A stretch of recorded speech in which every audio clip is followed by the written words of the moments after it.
together. And I think that's the key. As the season goes on, how is it balancing that outgoing attitude when battling through some of the dog days, some of the tough losses, the heartbreaks? How is it still keeping that spirit up for the players around you? Those guys, they'll look at me when those times are tough.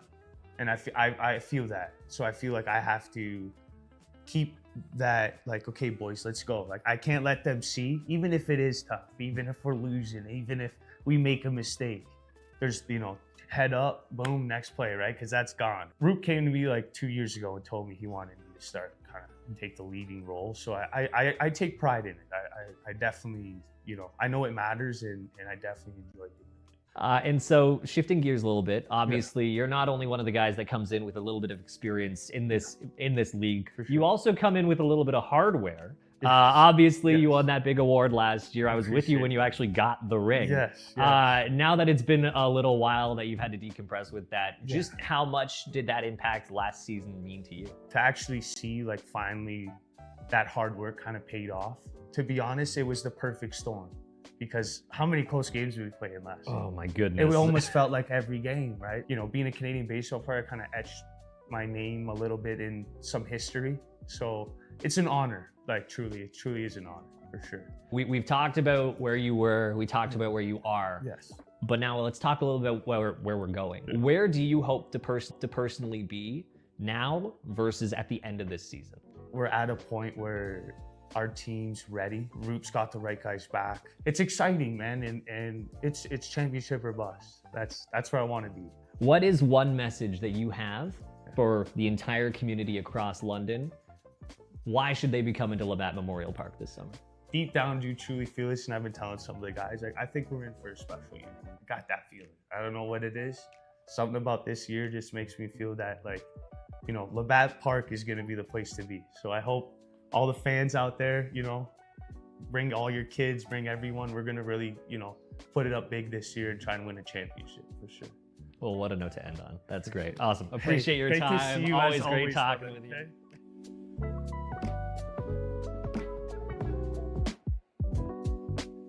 Stand out this season with the Jersey Acrylic Trophy, starting at just $15.95. Fully customizable with your team's logo, colors, and player details, and double-sided for twice the impact. A custom plate can be attached to the base for personalized engraving on each trophy. Great for player recognition. Ideal for keeper awards, participation trophies, or end-of-season celebrations. Order yours today at Nuthers.com or call 1-800-265-1554.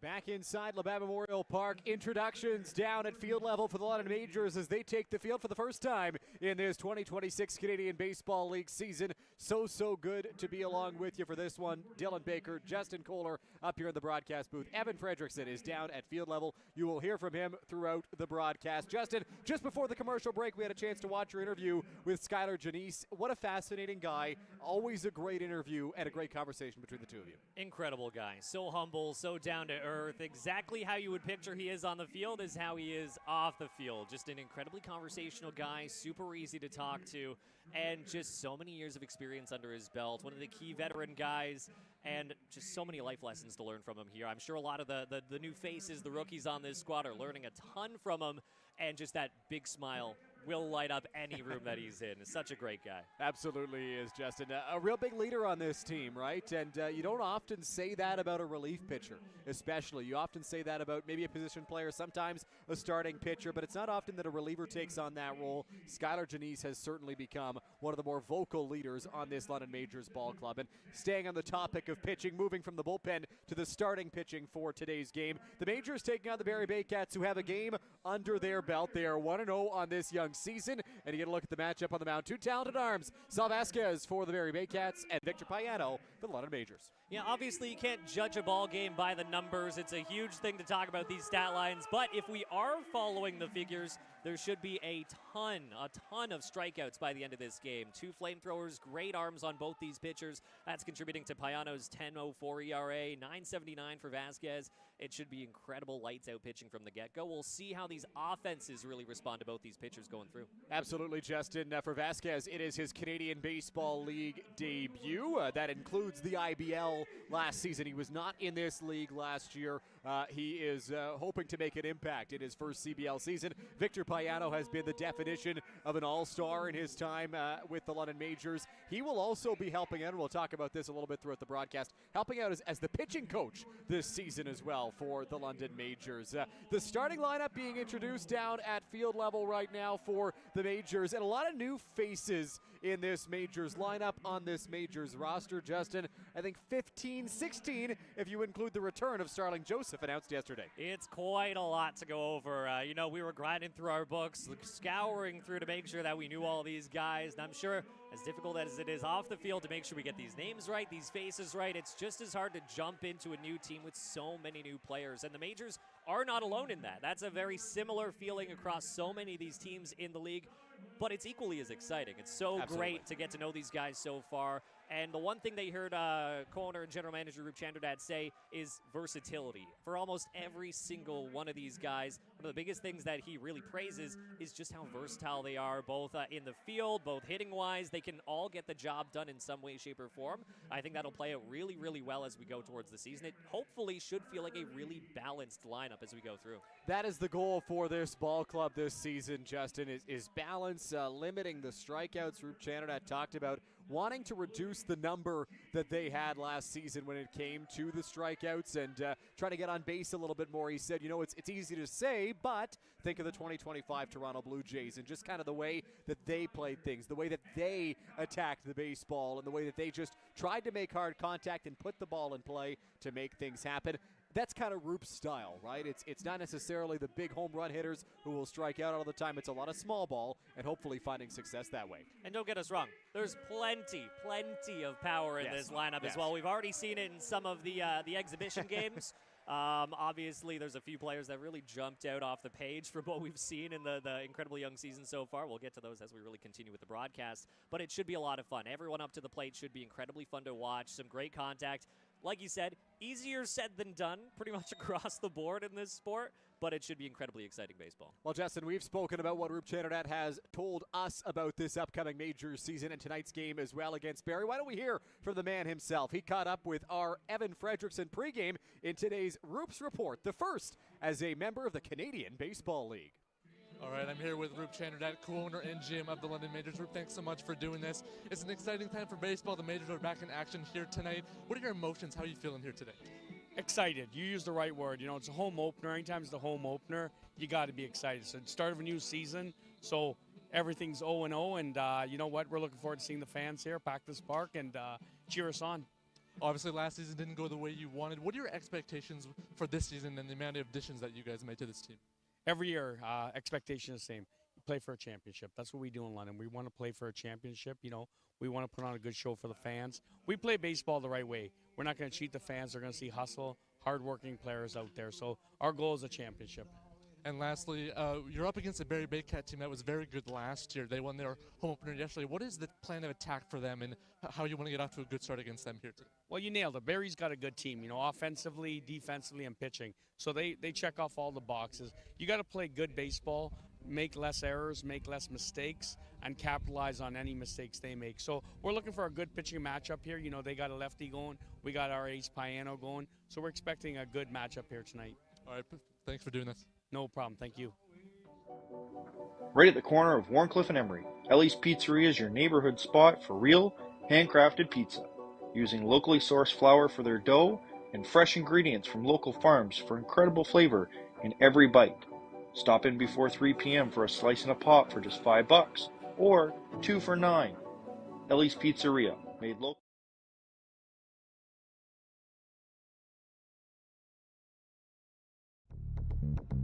Smoke alarms expire after 10 years. Check the date and test your smoke alarm today. A working smoke alarm is a gift the whole family can enjoy. Follow us online at LDNONTFire. Back now at Labatt Memorial Park, national anthem complete. We are nearly set for first pitch of the 2026 Canadian Baseball League season for the London Majors. Thrilled to have you along with us on what is becoming a bit of a brisk Friday night, though the sun's still shining here at Labatt Memorial Park. An earlier start time to home games this season, Justin, and we're so thrilled to be back in this spot with the best view in the Canadian Baseball League. Oh, it's just beautiful. I know we appreciate everyone who's watching here on the broadcast, whether that be on CBL TV or through Majors TV as well on YouTube. But if you ever get the chance, make sure you get down to the ballpark. Yeah. It's just a completely different experience. Obviously, world's oldest active baseball grounds, and it is just gorgeous here in London, Ontario. It is a perfect day for baseball. The sun is shining, exactly what we would have hoped for. Had some rain earlier in the week. The forecast has cleared up for tonight's game as Victor Payano takes the hill for his first start of the season. Such a tremendous arm, over his two prior seasons in the Inter-County Baseball League, and hoping to make an impact here on opening night. Just a huge impact arm on this roster. It was obviously there's plenty of great arms on this Majors squad, but there was little doubt that he was going to be the opening starter. Just a great guy across the board, lights out. The strikeout numbers, obviously the past couple seasons, speak out for themselves, and it should just be a dominant presence to get the season going. Well, he's going to have a tough test in this Barrie Baycats lineup, a lineup that put up 6 runs in their season opener last night at their home ballpark, Athletic Culture Stadium, a victory over the Toronto Maple Leafs. Justin, take us through this Barrie Baycats lineup. So we'll go through the lineup here. Kanice Ejo, he's in center field today. Brendan Hernandez, he'll be manning shortstop today. Noel McGarry-Doyle over in left. Ryan Rio, the designated hitter for today's battle. Francisco Hernandez, he'll be over at second. Nolan Macabroda, he's manning the first base there. Clayton Keys over in right. Wandy Cyprian, he'll be the catcher for today. And then to round it all out, that'll be Adam Ott. He'll be over playing third. This Barrie Baycats lineup can beat you in so many ways, but it really begins at the top of the order. Kanice Ejo, a veteran of this league and an all-star over the past couple of seasons. He looking to have another great year after some really strong campaigns, the member of the Baycats. Obviously, there's going to be so many great presences on this squad. We were talking before the game just how good these two teams are and how great of a battle this should be. Obviously, these teams have the same aspirations, and with that, the lineups as well will be filled with incredible talent. And what a way to get it going with Ejo just at the top, #1 batter that you got. Victor Payano getting his warm-up pitches in now as Eduardo Deolio fires it down. Important for Payano to stay warm in today's game. The temperature will be nice throughout the weekend. The Majors are in Brantford on Sunday. It'll be a nice warm Sunday afternoon for baseball in that contest. But tonight, definitely a little bit on the cooler side as we get ready to get things underway. You know what, though? In a couple weeks' time, we're going to be wishing we had more of these games. It's going to get pretty grueling with the heat, to say the least. Speaking a bit preemptively, we know how these summers get in London, Ontario. So I'm trying to take the time to appreciate the little chill, but we'll see if that stands in as the game goes on. 16 degrees, the temperature here at first pitch at Labatt Memorial Park. Victor Payano working to Kanice Ejo, and the 2026 Canadian Baseball League season is underway. First pitch misses for ball 1 to Ejo here. No, I've really been waiting for you to say that. The season getting underway, you know, it's just such a definitive time of the year, that first pitch. That one fouled off by Ejo. Ejo was a big part of the Baycats' run of the IBL championship in 2024. Hit .363 that season, was an all-star. Played in the all-star game at Welland Stadium in that campaign, and hoping to be a strong presence here in this Barrie lineup once again. I'm so looking forward to see how these classic personalities, these well-known IBL, now CBL bats and players really start to merge with a lot of those incredible minor league talent that we've seen. You mentioned those international roster spots for all these teams. I'm just really excited to see how that all blends together as we really push on, especially in these early goings. The 2-1 from Payano, fouled straight back, and it's 2-2. And Justin, I think it's an important point that these teams have to gel in a hurry, right? You can't get out to a sluggish start to your season because not everybody makes the playoffs. That's different from past seasons. Obviously, 8 of 9 made the playoffs last year, but this year it's not the case. It's the top 4, top 5 get a chance, but the top 4 that make it in. Yeah, not to say that the stakes were low by any means in previous seasons, but yeah, when it is that much more difficult to make the postseason, these early games are going to matter. Victor Payano has his first strikeout of the 2026 Canadian Baseball League campaign as he gets Canisijo swinging there on the 2-2 pitch, and there's one away here in the top of the first inning. I know that's got to be a huge bit of a mental relief for Payano. Everyone wants to start their season off on as good of a note as possible. I know that was the exact intention he wanted going into that at-bat. So to leave with that K, especially with someone as good as Ejo, he's got to be all smiles out there. Brandon Hernandez into the batter's box now, and one of the more unique cases in the CBL this season. He takes a first pitch strike on the inside part of the plate, signed the first ever multi-year contract in CBL history, signed a 2-year deal on March 24th, bringing him back for the 2026 and 2027 campaigns with the Baycats. The 0-1, Hernandez sends this one in the air. Medium depth, left center field. After it is Ryder Hancock. He makes the catch, and there's 2 gone. When you mentioned that contract, I think it's so interesting that that will now almost be a bit of the precedent going forward on what we can expect with some of these contracts. And obviously, depending on the players, depending on the talent, the skill level, how they bat, how they pitch, that's going to increase and decrease. But it's so interesting to have that mental benchmark on what these multi-year contracts, as weird as that is to say, will end up looking like here in the CBL. Noel McGarry-Doyle will step into the batter's box now for Barrie. 1 for 3 in their win last night. Takes the first pitch inside there from Victor Payano.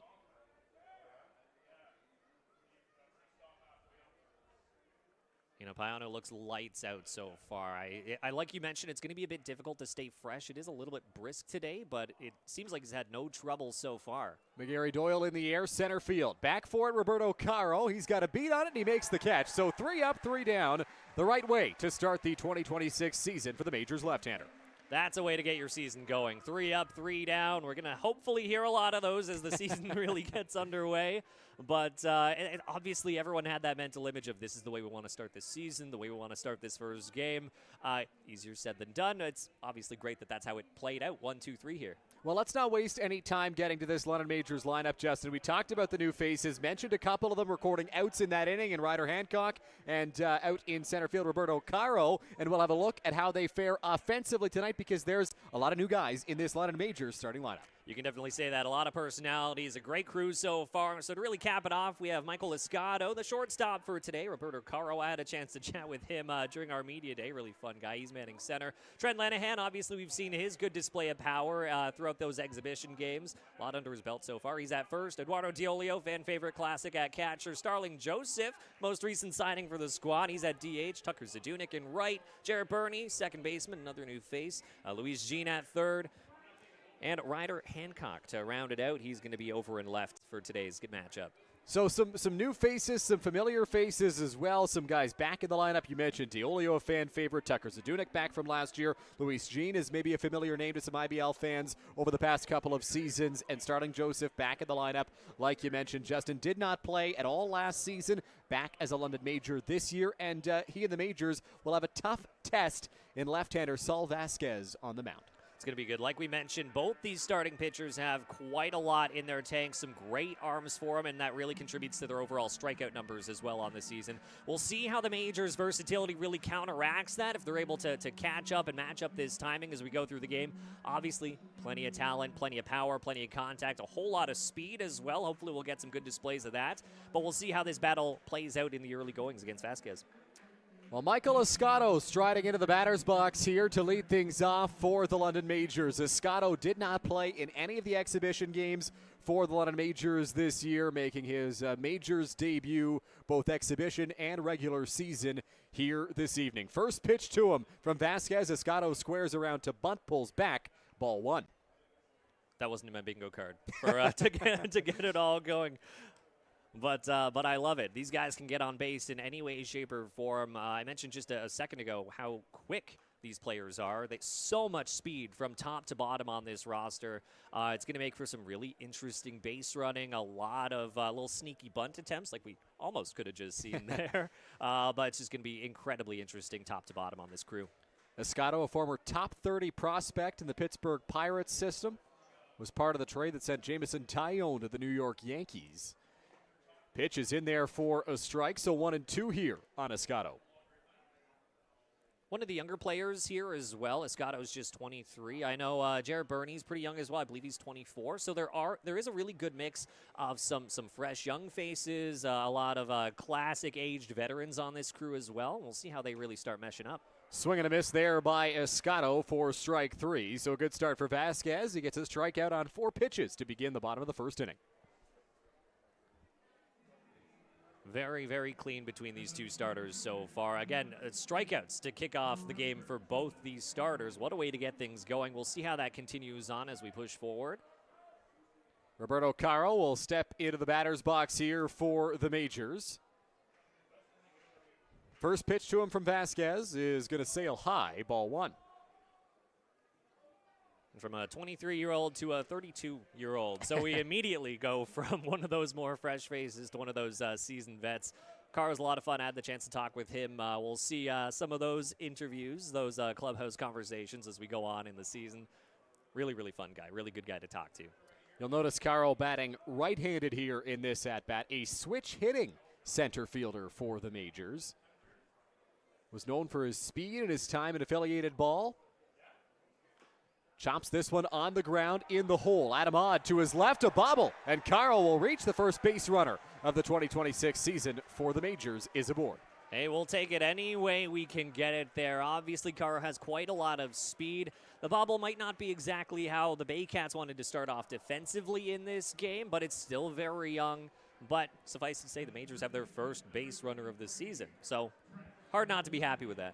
We'll see if they rule that one an error or a single. I would expect it to be an error on the third baseman, Adam Odd, as Trent Lenahan steps into the batter's box. This is one of the more exciting faces for Majors fans, a guy who hit 3 home runs in 3 exhibition games, including a grand slam on Tuesday in Chatham, as Lenahan takes a strike from Vasquez. You know, we talk a lot about those bright personalities on this squad. Obviously, Janice comes to mind. Joseph comes to mind as well. I think Lenahan is going to be among those really popular fan favorites. Really, really nice guy. 0-1 count. Here's the pitch to Lenahan. That's there for strike 2. They've ruled that a hit for Roberto Caro. A generous start to the 2026 season.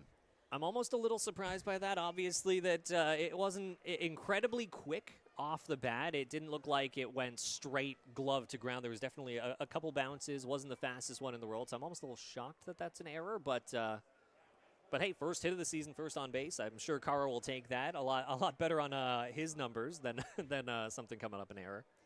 Fouled off there by Lenahan at the plate. Count remains no balls and 2 strikes here. So Caro over at first. We'll see if he's put in motion. Obviously, the left-hander Vasquez. An obstacle for him. Pitch on its way. Swing and a miss. Strike 3. So Lenahan down on strike. Second strikeout of the inning for Sal Vasquez. And there's 2 away. Good pitch on that. Just looked like a good high fastball that Lenahan just might not have been expecting. Got a bit underneath it. Swung underneath it. And that's just how it works. Like we said, we're going to see a lot of those strikeouts. Striking out your first 2 outs against the London Majors. He'll be incredibly happy on the mound for that. Well, that'll bring up a fan favorite. You may have heard the chants on the broadcast. Eduardo Diolio steps into the batter's box here for London for his first at-bat of the 2026 season. Rips this one down the line, but it's well foul.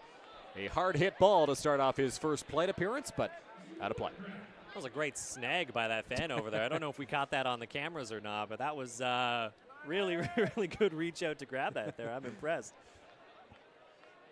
If I remember correctly, Diolio was, I believe, the first signing for the Majors once that change to the CBL actually happened. I think what a better guy to have as your first signing when the season gets going than Eduardo Diolio. Huge fan favorite on this squad. Time called at the plate here by Diolio, the batter. I saw the arms go up there for Wandy Cyprian, the catcher. But home plate umpire Isaac Zivchuk pointing at Diolio and saying he called time. 0-1 count. Caro over at first base for the Majors. 2 out in the bottom of the first inning. The pitch fouled off by Diolio. Count is 0-2. Good contact so far. We're really seeing the mental changes from both the pitcher and the batter here. Obviously a little early on the first one, clubbed it over to left. A little late on the second one, ended up clubbing it over to right. We'll see how it shapes up for the third pitch, excuse me, in terms of what both these players are thinking here in this at-bat. 0-2 count, 2 out. DiOlio trying to stay alive, move Caro over. Here's the pitch. Fouled off again by the Majors backstop, and the count remains 0-2. Great battle so far. Obviously, Eddie's power numbers are one of the first things to really jump off the page when you're looking at his stat sheet, but a great contact guy. And obviously, you can't detract from how good he is behind the plate as well. His mental game, his baseball IQ is probably one of the best in the league, I'd say. He belts this one to left field. Back after it, McGarry Doyle looking up, and that ball is out of here. What a way to start the 2026 season for Eduardo DiOlio. He goes deep, and the Majors lead 2-0. Just when you start talking about a guy's contact, he really puts a display of the power.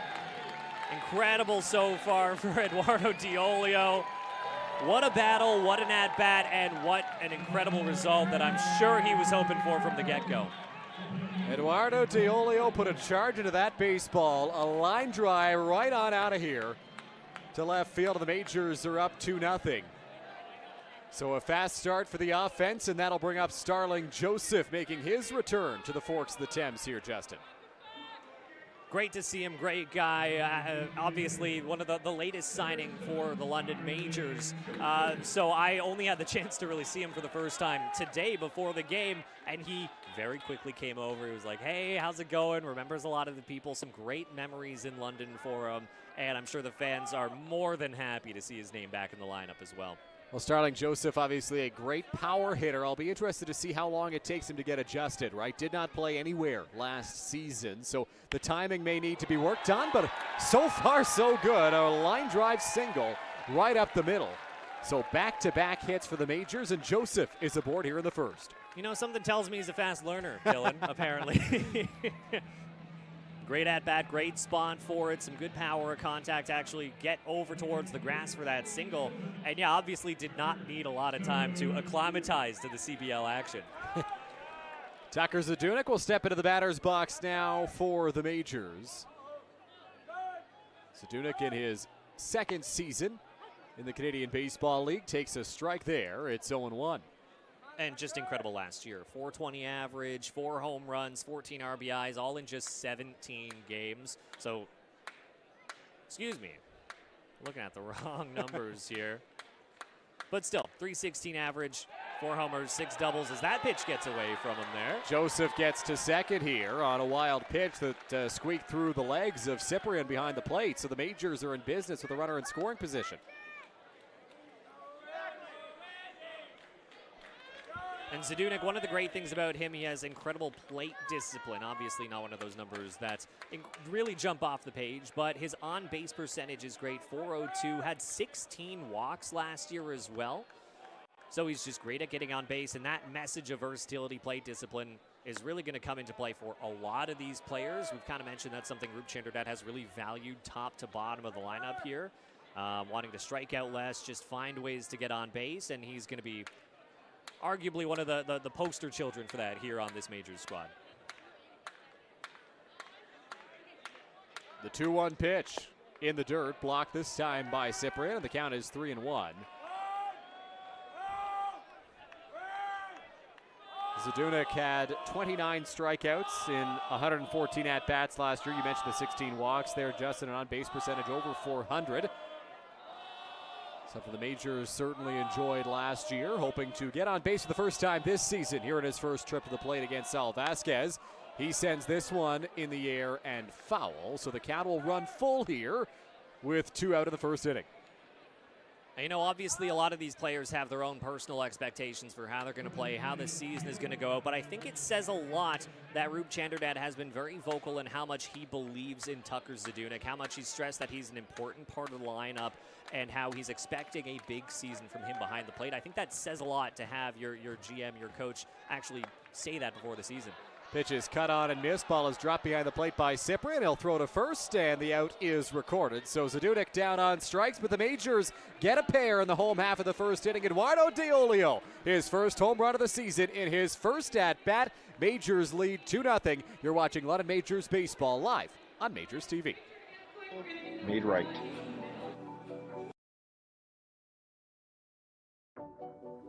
Right at the corner of Warncliffe and Emery, Ellie's Pizzeria is your neighborhood spot for real, handcrafted pizza, using locally sourced flour for their dough and fresh ingredients from local farms for incredible flavor in every bite. Stop in before 3 p.m. for a slice and a pop for just $5, or 2 for $9. Ellie's Pizzeria, made local, made right.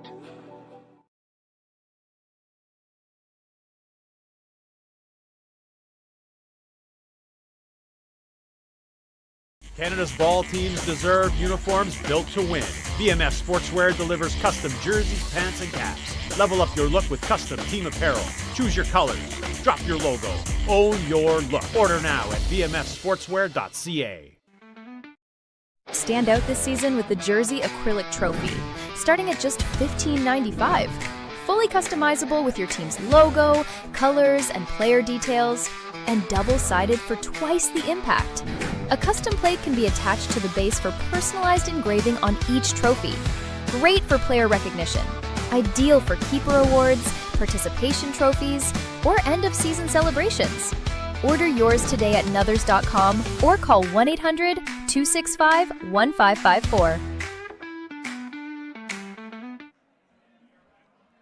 Back inside Labatt Memorial Park. Majors up by a score of 2-0 here on the Barrie Baycats. It'll be 4, 5, and 6 in the Barrie order to face Victor Payano, who had about as ideal of a start as you can get, Justin, to his 2026 season. Yeah, like you said, you really cannot get much better. Obviously, immediately got the game going exactly how he probably pictured in his head with that strikeout. But then, yeah, a couple flyouts, nothing too crazy there. Exactly the start that Payano would want out there, and looking really sharp so far. Obviously, it's just been one inning of work for him. We'll see how the rest of the game goes, but I don't think you can realistically get any better of a start than what he had. Ryan Rio will step into the batter's box here for the Barrie Baycats. Well, I mentioned Brandon Hernandez had the first 2-year deal, multi-year deal in CBL history. Rio was technically the first signing of the CBL era, was the first signing this offseason for any team. He hits this one high in the air, foul territory. Diolio has a beat on it, 1 pitch, all it takes to retire Rio. There's one away in the top of the second. Hey, we'll take it. And obviously, for the Majors, this is their first game of the season. For the Baycats, they already have a few stats on the board so far. Obviously, there have been a couple games so far. The Baycats sitting 1-0 here. But obviously, it's nice that we already have a few numbers for our opening day to really start looking through in the young season. Now, obviously, none of them are going to be huge. Rio, for example, 1 for 4 on the season so far. Just one game under their belts, but it's only going to start widening from here. And obviously, for a lot of these guys, this is their first at-bats in general in this league. So it's going to be really exciting to see how that plays out. First pitch, Francisco Hernandez squares around, pulls back for ball 1. Should mention the umpires for today's game. Behind the plate, it is Isaac Zivchuk calling the balls and strikes. Justin Van Horn is the crew chief and first base umpire, and Matthew Kinnett is the third base umpire, as that one's fouled off by Hernandez. 1 ball, 1 strike count. You might be at home saying, Hernandez, we've heard that already. There's Francisco Hernandez and Brandon Hernandez, who we already saw. He flew out to left in the first one. Francisco 1 for 4 on the season so far. Takes a strike there. 1 ball, 2 strike count. Hernandez delivered a big blow to the Majors last season in a trip by the Baycats to Labatt Park. An extra innings home run helping propel Barrie to victory in that contest. So does have some history of success in this ballpark. Only has played 1 season in the Intercounty Baseball League. The 1-2. Hernandez in the air, center field. Caro initially broke back, now racing in. He's got it, and there's 2 away. It's going to be tough. This is a really tough time of day. Obviously, we love that it's a little sunny here in London, Ontario. The sun is not exactly in a great spot when you're in center field, though. That might have been part of the case for why it took a little sec for him to kind of square up where the ball was over in center, but very easily able to take those few steps forward, catch the ball, and a quick out for him there. Well, I was watching Barrie Baycats batting practice as Nolan Macabrota steps into the batter's box, Justin, and I saw a couple of the guys shagging fly balls out in center field to duck their eyes, try to block the sun as best they could, looking to track those line drives off the bat in BP, and it can certainly be an obstacle for whoever's out in center field as that pitch misses inside. You'll see that in the early part of games in the early part of this season, and then as the season rolls along, that'll get later and later into the night and won't be as much of a factor in the first couple of innings. A great ballpark, obviously some great lights. I believe some new lights installed over the past few years to really make this field stand out. We'll start seeing that, like you mentioned, as the game really progresses. But yeah, that sunshine really makes it lovely for us up in the booth, way up behind home plate as we're watching the game, but not quite as fun if you're manning center field on a day like today. 1 ball, 1 strike count here to Macabrota, a guy who has a lot of power in this Baycats lineup. 1-1. Misses. Not sure where that one missed. Had to be close. 2-1 count. Yeah, you can see a lot of physicality in terms of the disagreement there from both Payano and Diolio in terms of where that pitch was. But the count will sit at 2-1 here. Hitters count here for Macabrota. Macabrota, this will be his 3rd year in the league here, a career .326 average for him. Gets tied up by that fastball. 2 balls and 2 strikes now the count. Payano looking to put him away and end the inning. Majors up by a pair thanks to Eduardo Diolio with a home run, the home half of the first. Payano sets on the rubber. Long hold, the 2-2 pitch. In the air, left field, sinking quickly after it. Hancock, a headlong dive. It's past him. Around first, digging for second is Macabrota. Hancock goes to recover it. Kind of died in the left field grass, so it's a double for Nolan Macabrota. And the Baycats have their first hit of this one. Tough spot, tough location. That one had quite a bit of break on it over towards the third base side out in the left. Just kept curving on him. It would have been incredible if Hancock was able to get to it, but a tough play no matter what. Good on him to try and dive for it. And luckily for the Majors, that one died a bit in the grass. Could have been a lot worse than just a double there. But great hit, great contact, and a great spot for Barrie here. Macabrota known for his power, not as much for his speed. Had it been perhaps Canisijo, maybe that's a triple, and the Baycats are really in business as Clayton Keys steps into the batter's box. Number 7 hitter in the ball game today. Comes up empty on his first swing. It's 0-1. And Keys, he's manning center field in this one. With Barrie last year, was over with the Cardinals back in 2023 as well, so a bit of history in this league.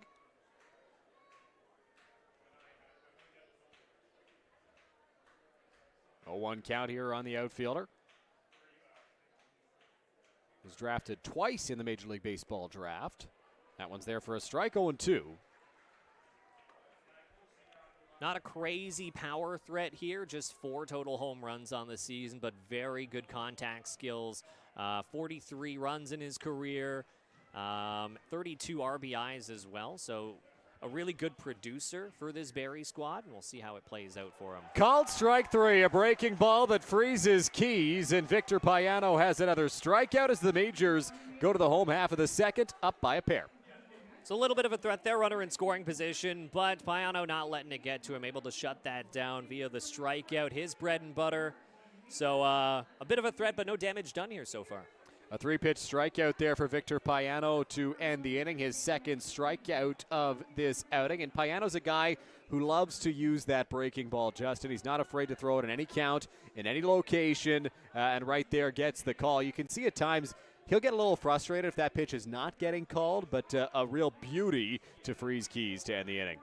Yeah, definitely one of those pitchers that once he lines up where the strike zone is mentally, he's got so many tools in his arsenal to start throwing these pitches around. Obviously, we love talking about his power, his velocity, but that can sometimes be predictable if you do not have a good breaking pitch to really pair with it. And Payano, some great tools in his arsenal to try and mess up these batters, really get in their heads throughout the game. So the Majors looking to add on to their lead here in their second trip to the plate. We'll get a look at some new faces. 7, 8, 9 due up. Jarrett Burney will lead things off. Louis Jean follows him, and Ryder Hancock is the number 9 hitter in today's game for London.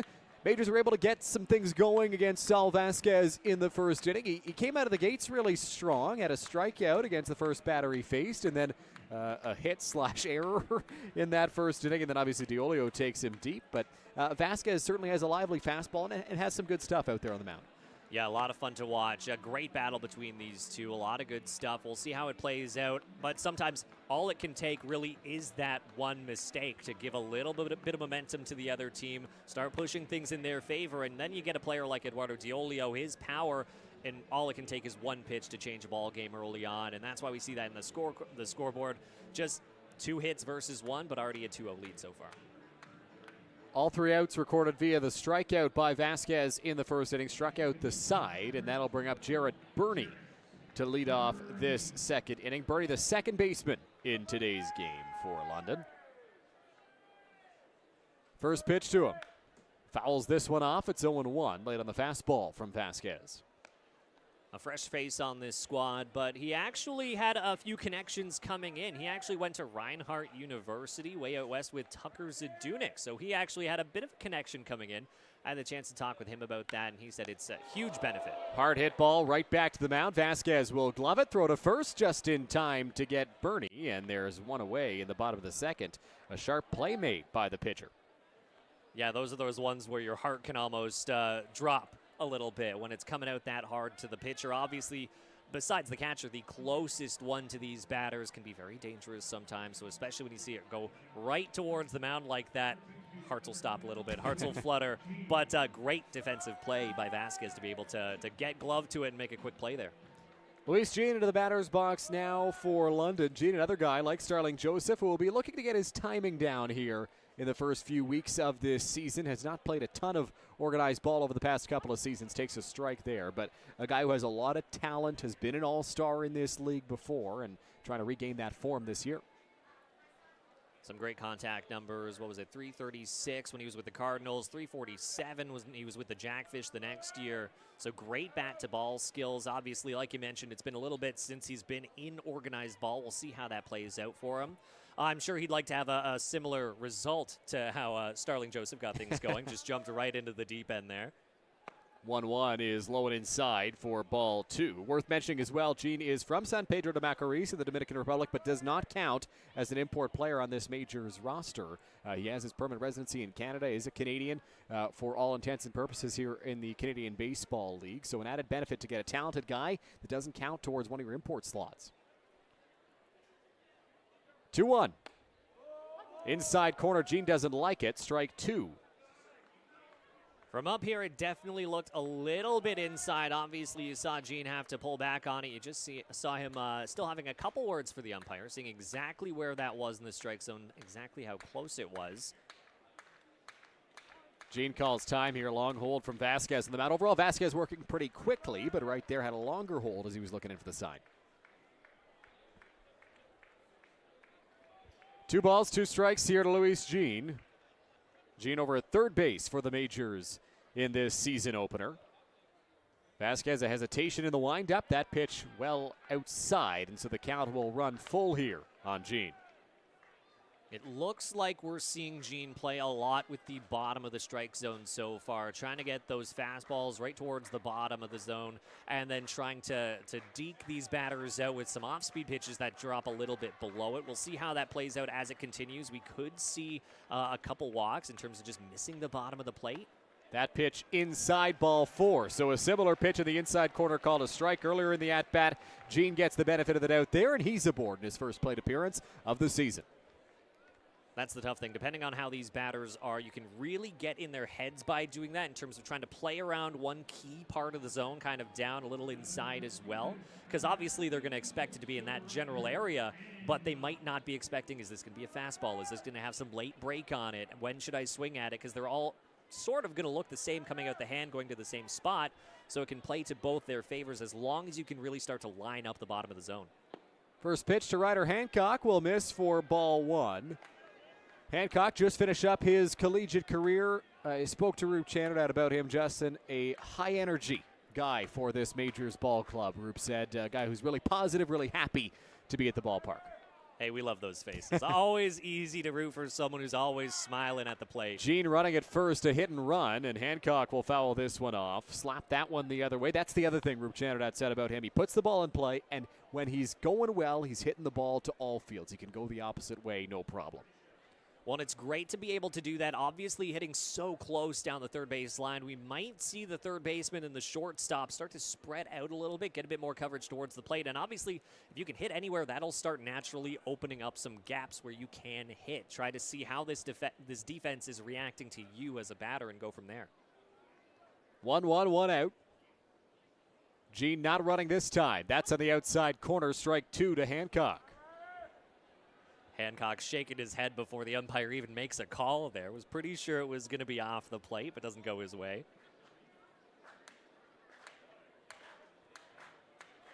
1 ball, 2 strikes, 1 out. Third baseman Adamad backs up towards the third base bag, not protecting against the bunt any longer.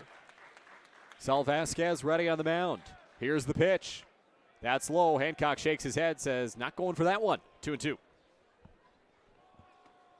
Funny enough, a lot of people who are very, very happy, outgoing a lot of the time can also show a lot of physicality as well in terms of shaking his head before the call's even made, just physically getting involved in the game as well. I love to see it. Very, very involved so far, Hancock.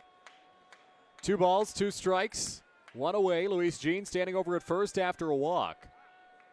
Sal Vasquez ready, he's on the rubber. Here's the pitch. Hit on the ground at third base. Odd gobbles this one up. Goes to Francisco Hernandez for 1. Throw to first, not in time. Hancock beats it. So it'll be a fielder's choice to get the second out of the inning, but Hancock will now be aboard at first. Great speed there. Any other player a little bit slower. Might have been a bit different over at that first base bag. Hancock able to get there quickly. So saves this from being a double play, and the Majors still have a base runner on, but 2 outs now here in the bottom of the second. Top of the order now for London. Michael Escato will step into the batter's box. Struck out to lead off the bottom of the first inning for the Majors. Hancock has speed over at first, now running. Escato takes a breaking ball, kind of froze him on the first pitch of the at-bat. It is strike 1.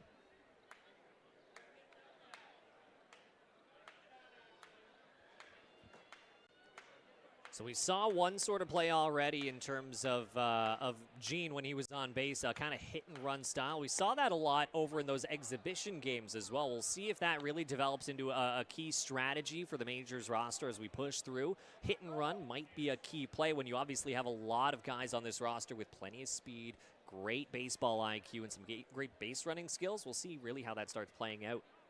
Escato behind in the count here, no balls and 2 strikes. Hancock not an overly aggressive lead at first. That one sails high. 1 ball and 2 strikes now on Escato. Sal Vasquez, 3 of the 5 outs he has recorded have been via the strikeout, all coming in the first inning. Trying to put away Escato and end this inning unscathed for Barrie. Running at first, Hancock faked the break. Now it gets away there from Cyprian, and that will allow Hancock to advance. So we faked to steal, but it caused chaos on the base paths regardless, and he's into second. I think Hancock got a little lucky there. It looked like he almost took a quick lead, but then almost got stuck a little bit. I think if the catcher Cyprian came up with that clearly, he might have been stuck in no man's land a little bit there, but but that dropping out, going towards the backstop, able to capitalize on that initial mindset of wanting to make that jump, that potential hit and run over to second. 2-2 on its way. Called strike 3. Escato frozen second time he's gone down on strikes in the early part of this game. And Sal Vasquez is out of the second inning without allowing a run. Majors get a couple of base runners, leave them stranded. They continue to lead by a score of 2-0 through 2 innings of play. You're watching London Majors Baseball live on Majors TV. Smoke alarms expire after 10 years.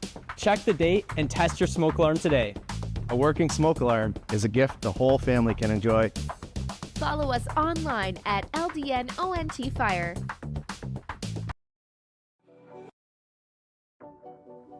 Right at the corner of Warncliffe and Emery, Ellie's Pizzeria is your neighborhood spot for real, handcrafted pizza.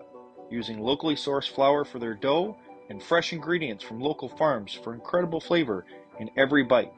Stop in before 3 p.m. for a slice and a pop for just $5 or 2 for $9. Ellie's Pizzeria, made local, made right. Hockey isn't a game, it's a legacy.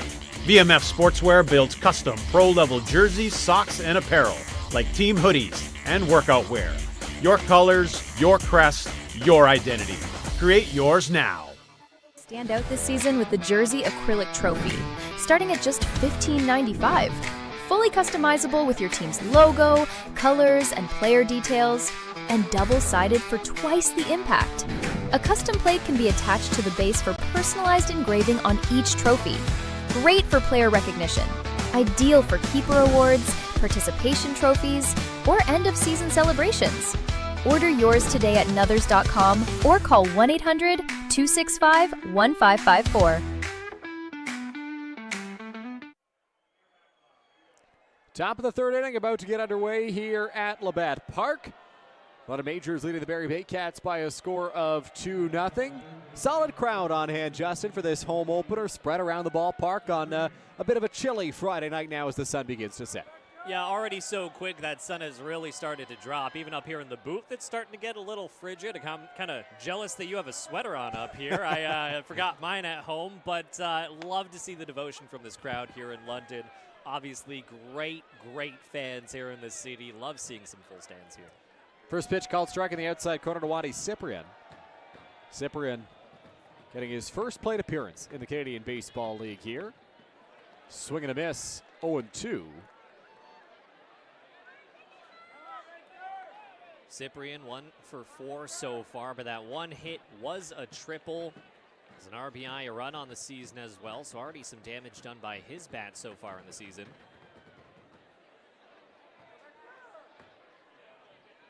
The 0-2 on its way. Breaking ball, fouled off. Count remains no balls and 2 strikes. Cyprian wears number 21 on his back, is not yet 21 years old. His 21st birthday will be in just a couple of weeks' time on May 27th, so a young guy behind the plate for the Barrie Baycats. Nothing to make you feel old, quite like 21-year-old players in this league, Dylan. 0-2 here as Payano sets and delivers. Fouled off at the plate. That got a big piece of Eduardo Diolio back there. Diolio has played in all 42 games the last 2 seasons for the majors, is a workhorse. But part of being a workhorse means you take a beating back there, and Cyprian, the batter, certainly knows that as a catcher himself. Yeah, and already I don't know if anyone at home has tried playing the catcher position casually, but it is a lot of work, quite a bit of physicality.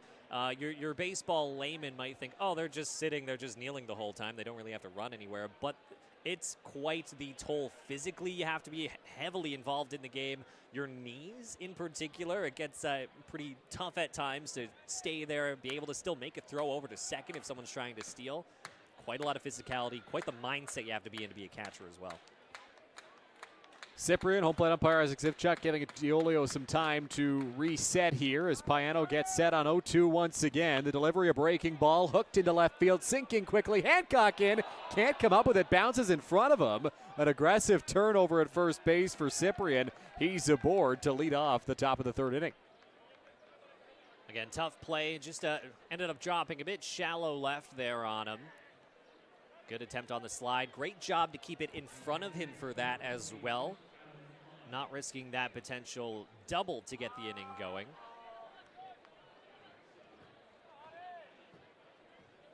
That one ruled a single to left field for Cyprian as Hancock went into a slide trying to make that catch. Adam on into the batter's box, the number 9 hitter for the Barrie Baycats. Lines this one, center field. Caro, couple of steps to his right, makes the catch. So one pitch to retire Adam Odd, and there's one away here in the third. That's the turnaround you want. You know, that's what I'm actually really happiest to see so far. It was great to see that early strikeout, but these soft liners that we've seen that I think the second and third out of the game towards Hernandez, McGorry Doyle, and that one right there over towards center. Not some hard contact, which I think is really, really good to see so far from Payano in the early goings. Back to the top of the order here for Barrie is Kinesi Joe will step into the batter's box for the Baycats. First pitch to him is in there for a strike, 0-1. Third baseman Luis Jean in on the cut of the grass with the threat of the bunt here for Joe. That was a beautiful curveball. I have nothing else to say. That was great. I love a good little curveball. It's my favorite pitch in baseball when it's used effectively. Obviously, it can be hit around, but Payano's looked so good on the mound. That is a towering pop-up just past the infield. Catch is made by Michael Escato, and there's 2 away here in the top of the third. Great effort so far by Payano. Good pitch mixing, really getting in these batters' heads. We've seen some velo. We've seen some good break, some good command so far of the strike zone. It's been quite a first appearance to get the season going from him so far. Payano has recorded the last 2 outs on a combined 3 pitches. 1 pitch all it took to get Adam on, and then 2 to get Kinesi Joe as Brandon Hernandez steps into the batter's box here for the Baycats. First pitch to him from Payano. In the air, that one foul, and it is 0-1.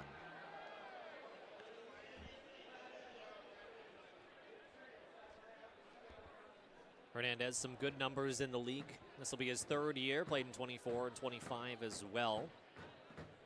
Ended up having a bit of a, I'd say, power swap between the 24 and 25 season. A bit higher average in 2024, but better power numbers in 2025. Pitch up and in there. They'll appeal to see if he swung. It is ball 1, no swing.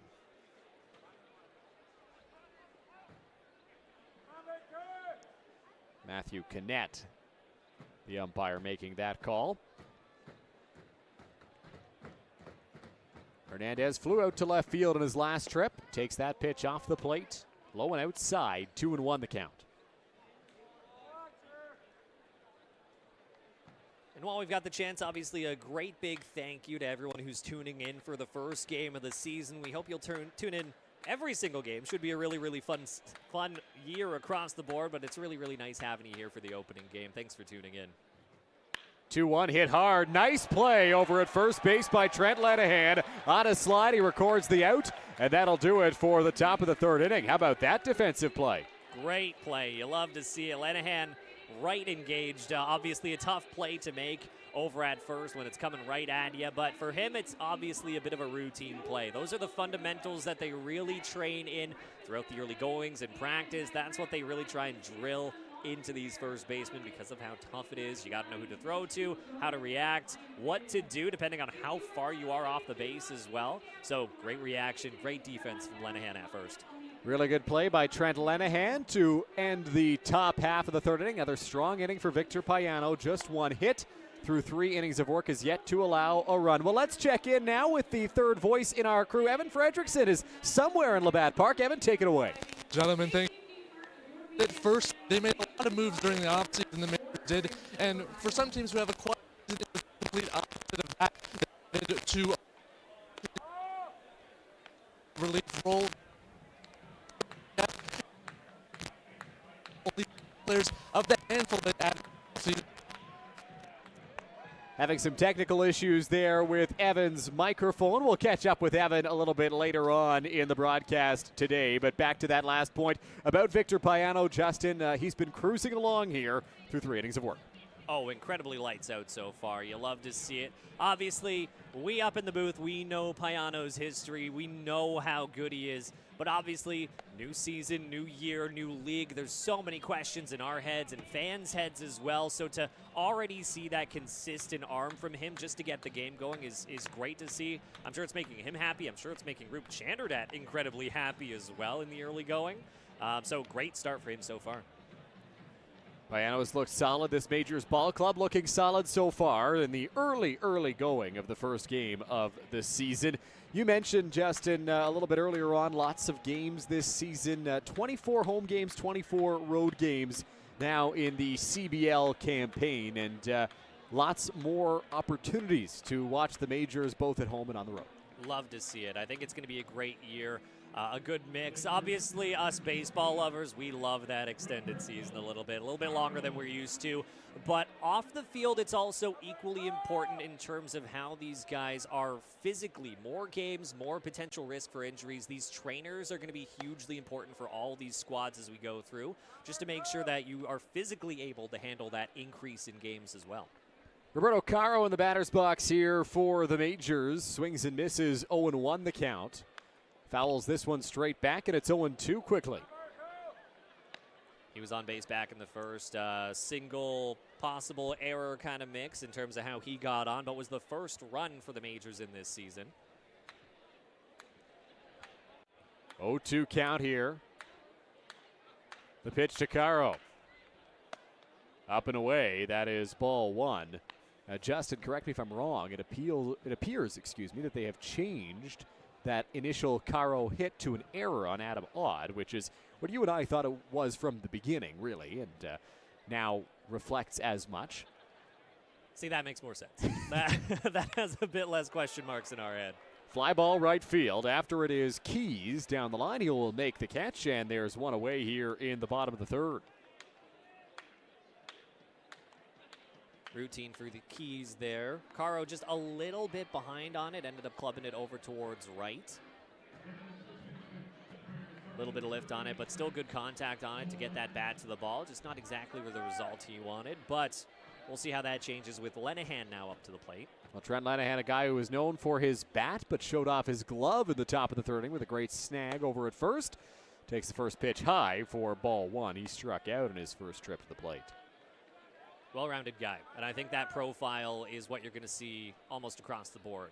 Roop Chandradad previously said that Lenahan is almost the profile, the identity of what he sees this roster being when I talked to him last.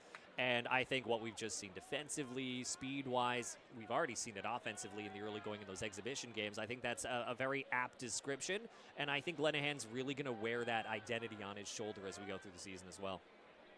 1-1, here's the pitch. Swing and a miss, good fastball. Powerful swing from Lenahan, but came up empty. Some good movement so far from Vasquez. Starting to move around the plate a little bit more. Like I said, we saw him kind of float towards the bottom of that strike zone in the early goings. We'll see how that adapts, how that moves and changes as we go on. But it looks like he's really starting to move things around as we go through. High fastball gets Lenahan to swing through that one, and there's two away now in the bottom of the third inning.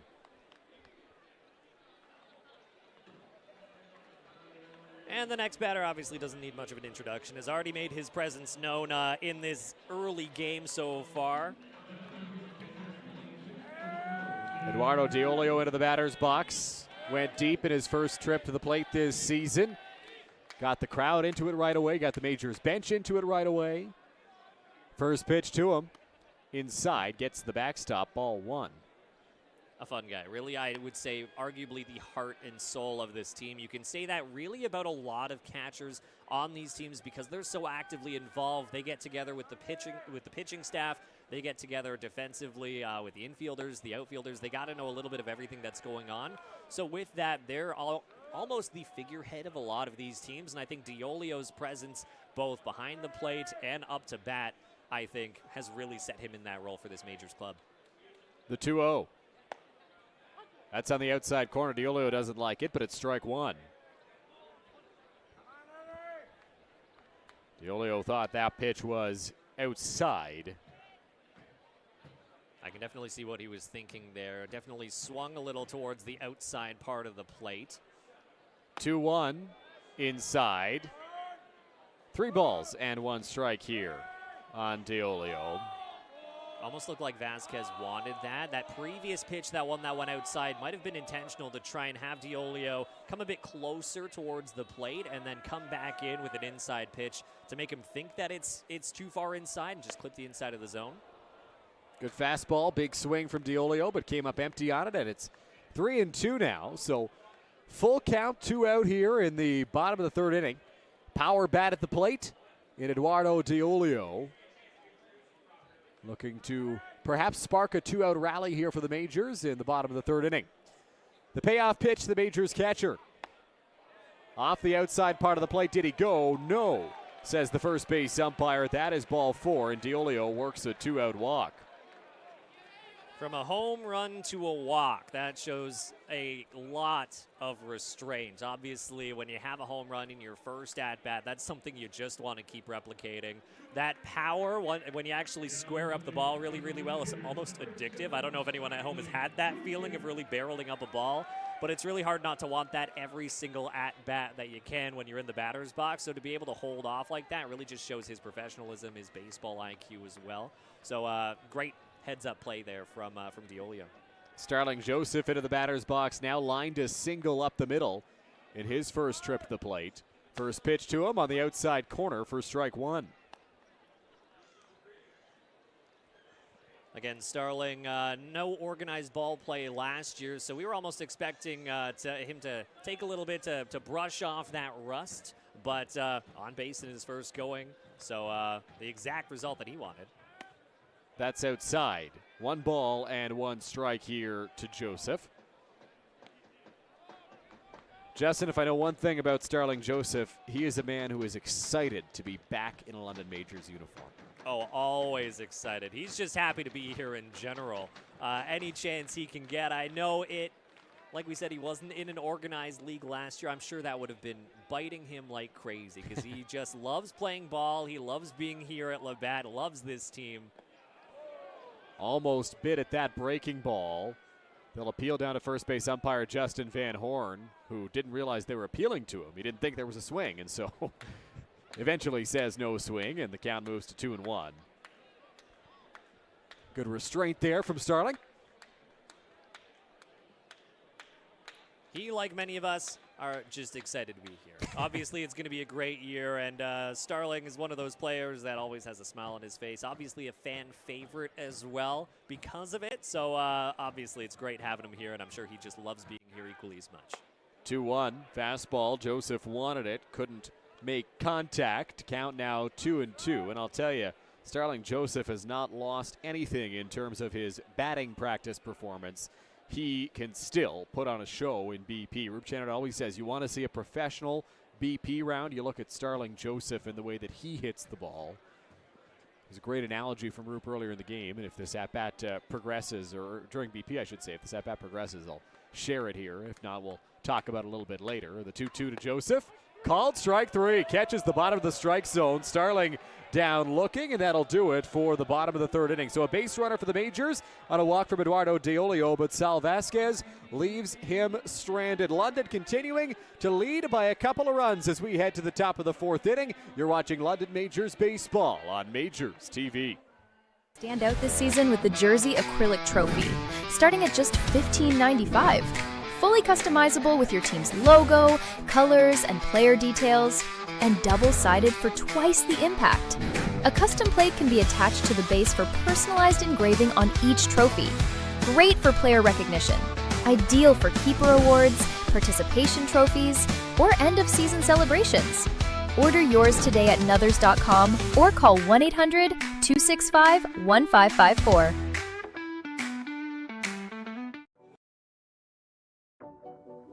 Right at the corner of Warncliffe and Emery, Ellie's Pizzeria is your neighborhood spot for real, handcrafted pizza. Using locally sourced flour for their dough and fresh ingredients from local farms for incredible flavor in every bite. Stop in before 3 p.m. for a slice and a pop for just $5, or 2 for $9. Ellie's Pizzeria, made local, made right. Hockey isn't a game, it's a legacy. VMF Sportswear builds custom pro-level jerseys, socks, and apparel, like team hoodies and workout wear. Your colors, your crest, your identity. Create yours now. Carbon monoxide is a deadly gas you can't see, smell, or taste. Homes with fuel-burning appliances and/or attached garages must have working CO alarms installed on every level of the home. Install working CO alarms today. It's the law.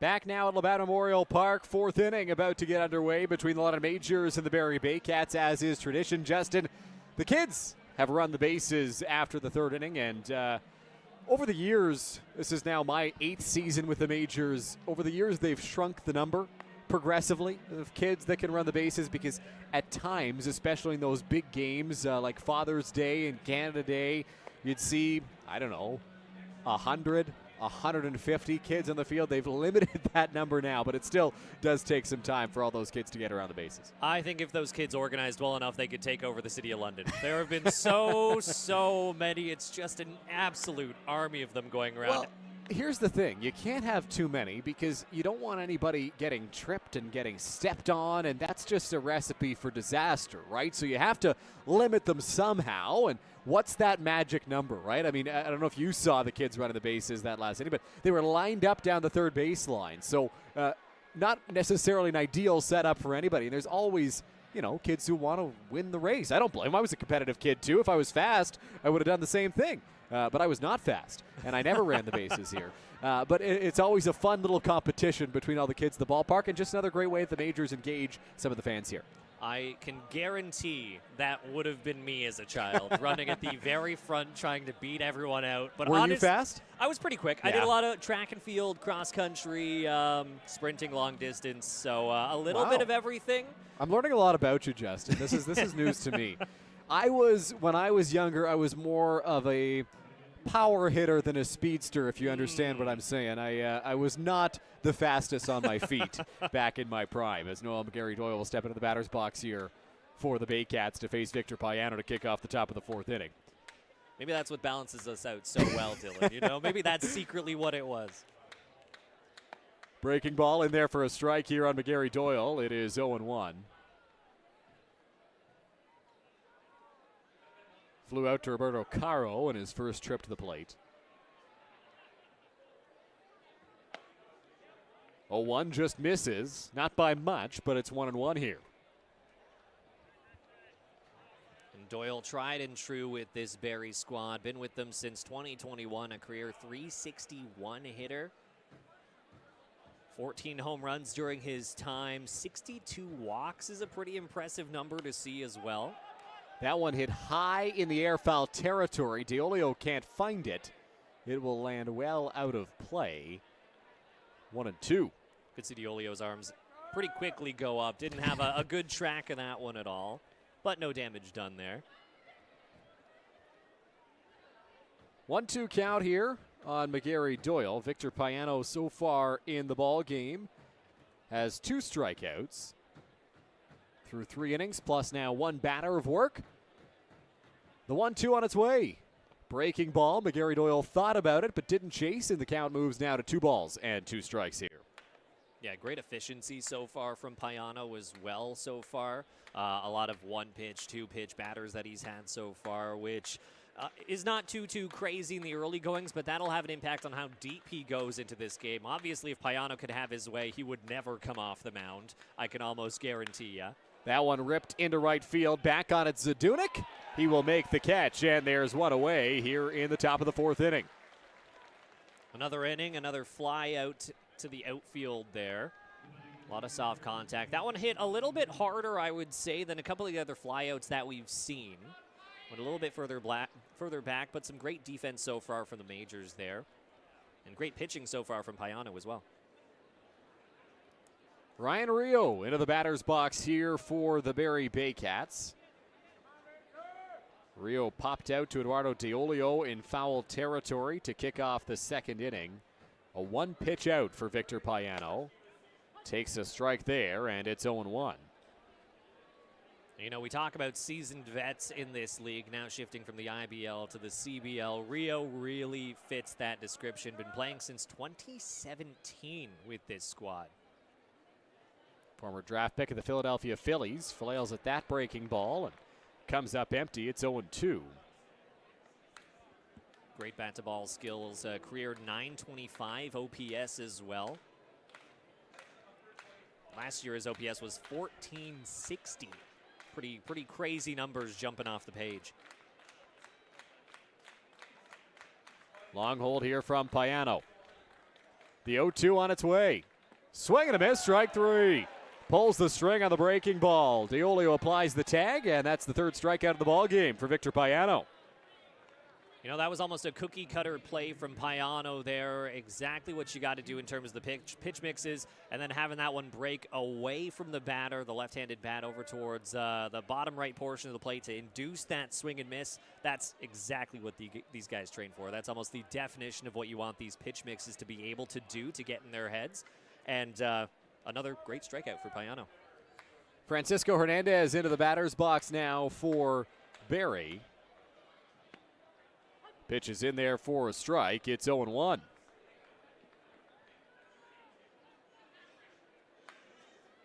And again, the score may be 2-0 for the Majors here, but 2 hits apiece so far. So a great pitching duel so far.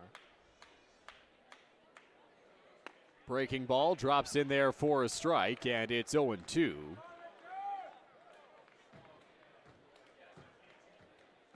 Payano looking for back-to-back strikeouts to end the inning here.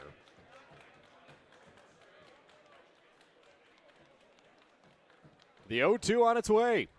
Fastball doesn't quite catch the zone. It's 1-2 on Hernandez.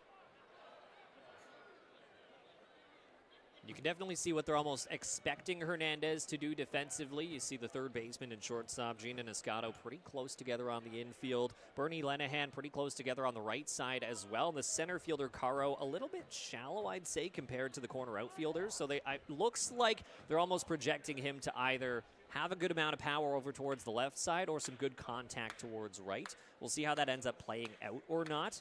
Obviously, a good base hitting threat here. Could hit pretty much everywhere, so we'll see what ends up happening before this at-bat is done.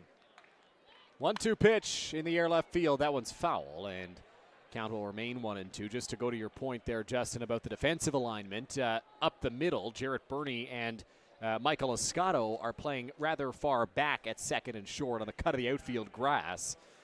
So an interesting defensive alignment for the Majors, certainly expecting if there's going to be power from Hernandez, who is getting a new bat, it will come to left field.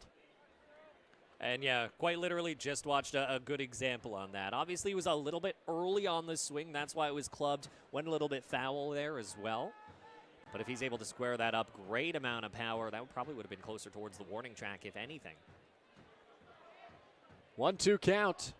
Pitch from Payano on its way. Breaking ball. Hernandez gets a piece. That one broke in on him, but able to fight it off, and the count remains 1-2. That one locked right in towards the Majors dugout there. Everyone looks to be all right. A couple players covering their heads just in case. And actually, on that note, I should also say that the netting here at Labatt Memorial Park has completely been replaced this year as well. One of the new changes before the season got going. Fouled off. They had been talking about that for a while, Justin, and I should have noticed the significantly fewer holes in the netting. There were times over the past couple of seasons where if a ball came at the right angle, it would just go right through. Oh, and you could definitely tell where these players like to hit on that as well. Because, yeah, like you said, sometimes it would be a pretty dicey play when that ball was going back towards the netting. Well, that one fouled off by Hernandez as well. Quite the battle brewing right now between Hernandez and Payano. A lot of foul balls here in this plate appearance. 3 straight, in fact, for Hernandez. This is what you like to see. You love to see these good batting, pitching battles. Make it 4 straight. Pitch is fouled off by the Barrie Baycats second baseman. So the count remains 1-2. That's a long run for somebody to go track down that foul ball. And again, just a little bit early on it there as well. I wouldn't be terribly surprised if Payano tried to slow things down a little bit, threw a little breaking ball in there to try and get that swing and miss. 1-2, breaking ball indeed. Hit high in the air to left field. Back on it, Hancock getting twisted around just shy of the track. He makes the catch, and that will end the inning. So Victor Payano wins the long battle and keeps the Baycats off the scoreboard here through 4 innings. You know, Payano got the win in that battle, but what a battle it was. You got to really commend Francisco Hernandez there. A good battle. It's tough to foul off that many pitches and still have that competitive of a hit afterwards, able to shoot that over towards left. But a great effort from both sides there. I will admit, Justin, I was a little bit fooled by how high that ball got off the bat there of Hernandez. It certainly had the height to it in left field, didn't quite have the distance. It was tracked down nicely by Hancock, and we'll see what the Majors can do at the plate here against Saul Vasquez, who, after giving up a couple of runs in the first inning, one of them unearned, he's certainly found his groove here as the ball game has progressed. Yeah, obviously the season is very young. It's a little bit brisk here in London. It sometimes just takes a little inning of work to really get that pressure back under your belt, to really get into the game. And both teams have really sunk in on the pitching side so far. Vasquez really starting to rack up the strikeouts here. And I would say Payano's command has been pretty lights out as well in terms of where he's wanting to throw. So a great effort from both sides. Exactly what you want to see from a Majors home opener perspective. Majors will send up 6 through 8 in the order for this bottom of the fourth inning. Looking for their first hit since the first inning, Justin. I mean, that just goes back to that point about Vasquez. Not only has he found his groove here, but the Majors have been kept off the base pass for the most part. There was the walk to DiOlio in the last inning, but no hits for the Majors since the first. Yeah, we'll see how that changes. Obviously, the Majors will be happy to have had a couple of those base runners. They've been on the base paths in some way, shape, or form every inning, but obviously you want those hits. That's really how you start to build momentum. Obviously, walks can be incredibly impactful. That small ball effort in that stretch is incredibly important, but you want to get hits. That's how you really start to shift things in your favor, and when the pitching duel is this close, that's really what you need to start getting to shift things back in your favor. Tucker Zadunik into the batter's box here for the Majors. Struck out swinging in his last trip. Takes high for ball one.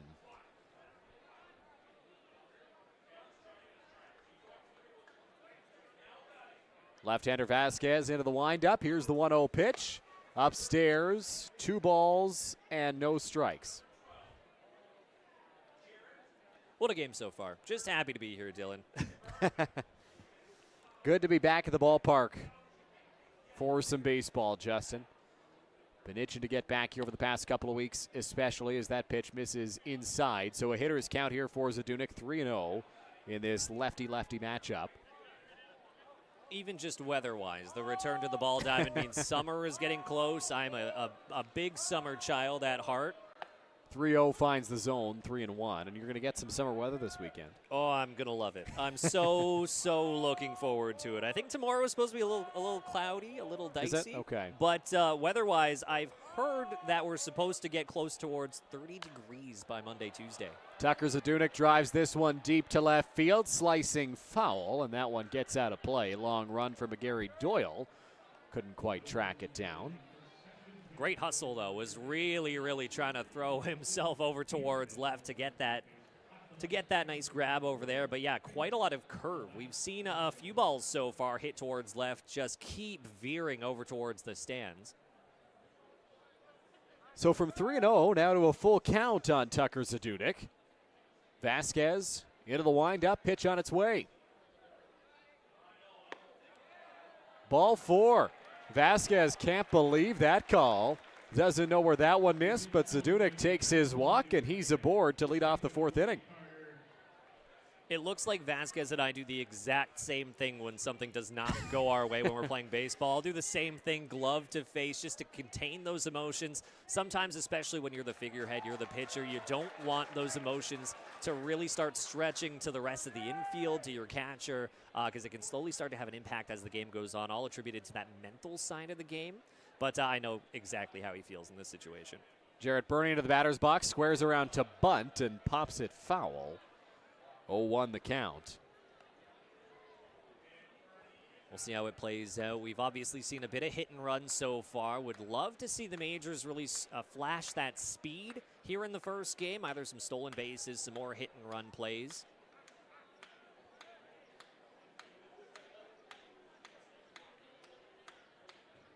0-1, Bernie squares again, gets this one down this time. It's a good bunt. Vasquez off the rubber, throw to first in the dirt. Nicely scooped by Macabrota, so a successful sacrifice for Jarrett Burney, and the Majors have a runner in scoring position.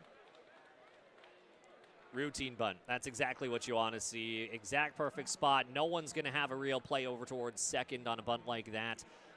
Some great team mentality, I guess I would say, in terms of a sack bunt like that. It's exactly what they practiced.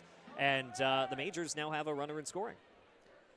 Luis Jean will step into the batter's box here for London. Walked in his first plate appearance of the season. Really had to work for that walk and got aboard. And time called here by the catcher, Monty Cyprian, at the plate. Jean out back in the second inning from a fielder's choice off the bat of Hancock. Swings through that pitch of the dirt for strike one. Had a lot of movement on that breaking ball. What a clean swing as well. Jean, a long look down to third. Majors certainly like to employ the small ball when they can. We've talked at length about that so far.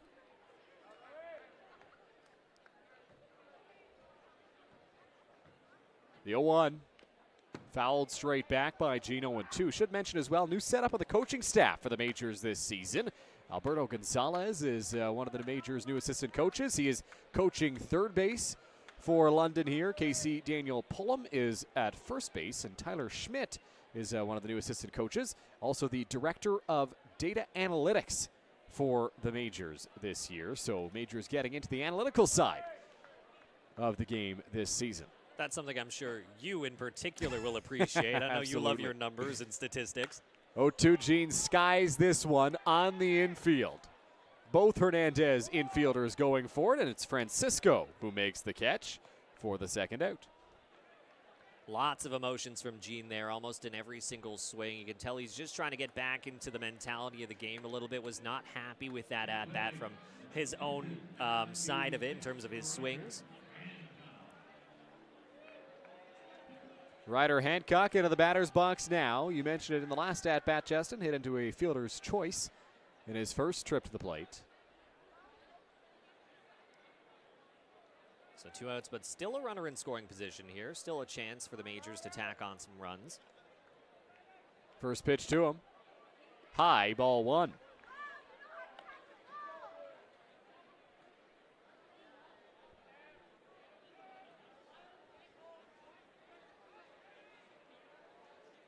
We'll see whether or not we get a demonstration of Cyprian's pickoff skills. That one lined straight back at the screen at the new netting back there. Held up just fine. 1-1.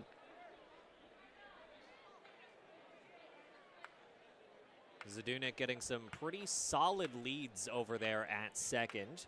See the shortstop Hernandez almost try and deke him back to the plate on a couple instances so far. Was quite the healthy lead on the last pitch. The 1-1 on its way outside. 2-1 here to Hancock.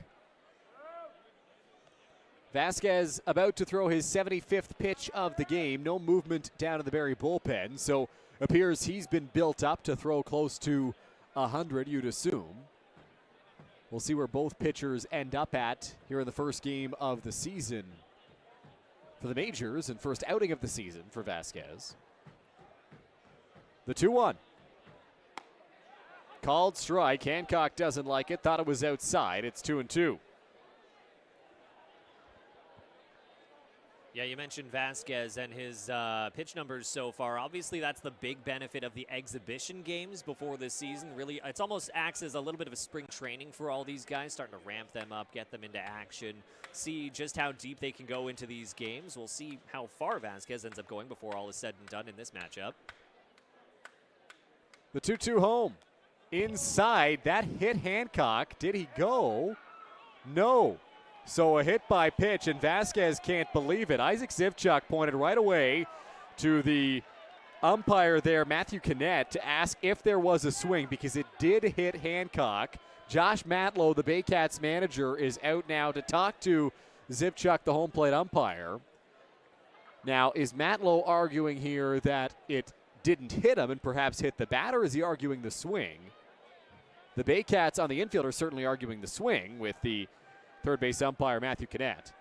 That's my guess, to be completely honest with you. And to really be blunt, I think the Baycats maybe have a bit of a case here. It definitely looked like he was starting to really get into that swing. It's whether or not he went completely around. Obviously a little bit difficult for us to see up in the booth just how far he went on that possible swing there before he was hit by that pitch.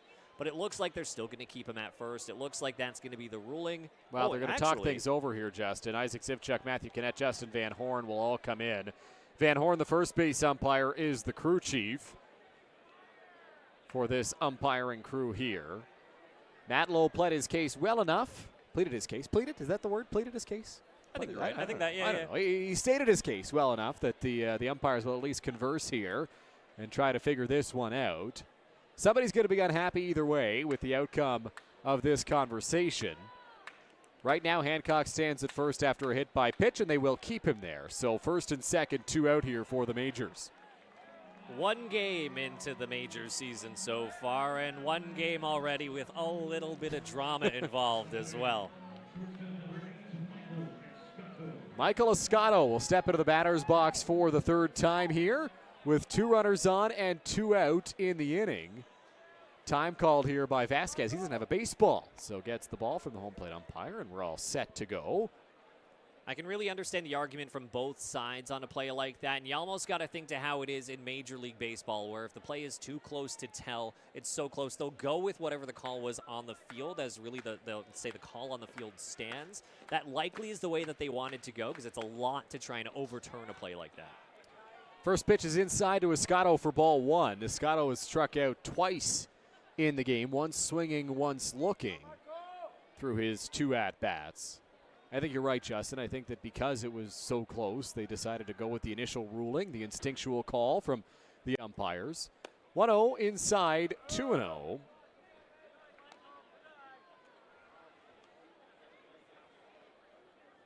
Escato, the leadoff batter in this one. Plenty of contact skills from him. He would love to get on and drive in another run for the Majors.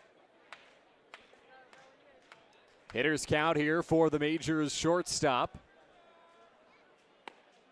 A play on at second here. Back with a dive is Zadunik. Not often you see that. A back pick attempt from the catcher, Wadi Cyprian, at second base.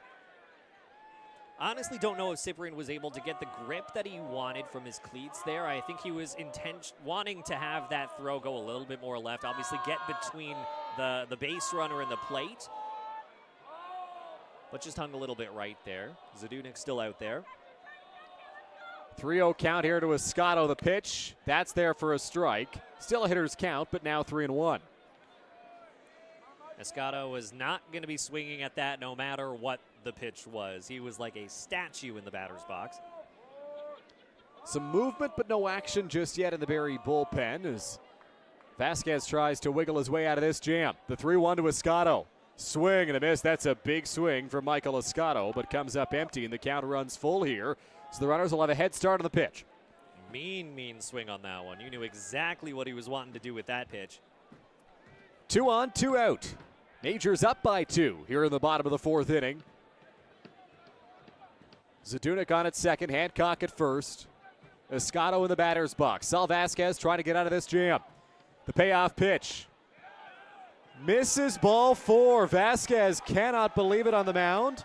Isaac Zivchuk saying that's down. And he's not happy with Vasquez. Obviously, we've had a little bit of drama in this inning. Tension starting to flare a little bit here. So Vasquez will get a mound visit as Roberto Caro will step into the batter's box. Bases now loaded with 2 out in the 4th inning. Vasquez was visibly displeased with that decision from the umpire as you see some action now in that Barrie bullpen. Getting a reliever loose, trying to potentially get out of this jam if necessary by going to the bullpen. Looks like Juan Mejia getting loose for Barrie, the left-hander. A mound visit like this, I think, really has 2 intentions. That's to calm Vasquez down a little bit. Obviously, a key part of this pitching staff for Barrie, but then, yeah, also buying time over in the bullpen to get some of their arms warming up here. So it's a 2 birds, 1 stone kind of situation by having that mound visit. Well, Roberto Caro will step into the batter's box, as mentioned. Reached on an error, has flown out as well in this game. First pitch to him. Takes a strike, it's 0-1.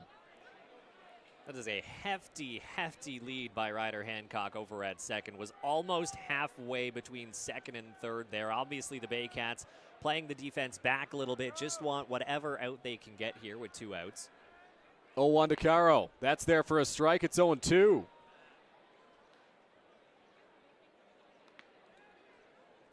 So Caro behind in the count. No balls and 2 strikes. Vasquez up at 84 pitches now in the ball game. Majors trying to push a run across here and avoid stranding. The base is loaded. The 0-2.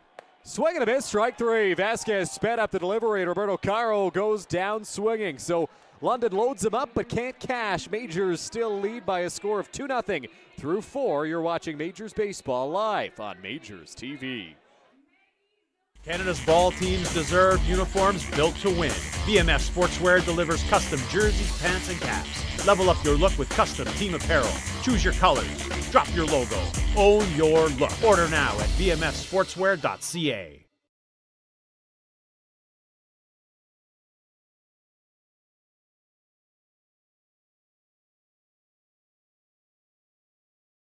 Stand out this season with the Jersey Acrylic Trophy, starting at just $15.95.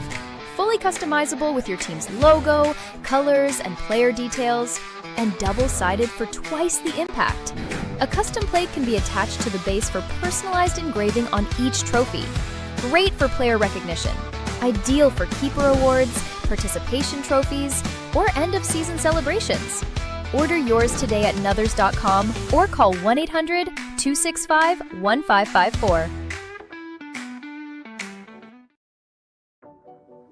Right at the corner of Warncliffe and Emery, Ellie's Pizzeria is your neighborhood spot for real, handcrafted pizza. Using locally sourced flour for their dough and fresh ingredients from local farms for incredible flavor in every bite. Stop in before 3 p.m. for a slice and a pop for just $5 or 2 for $9.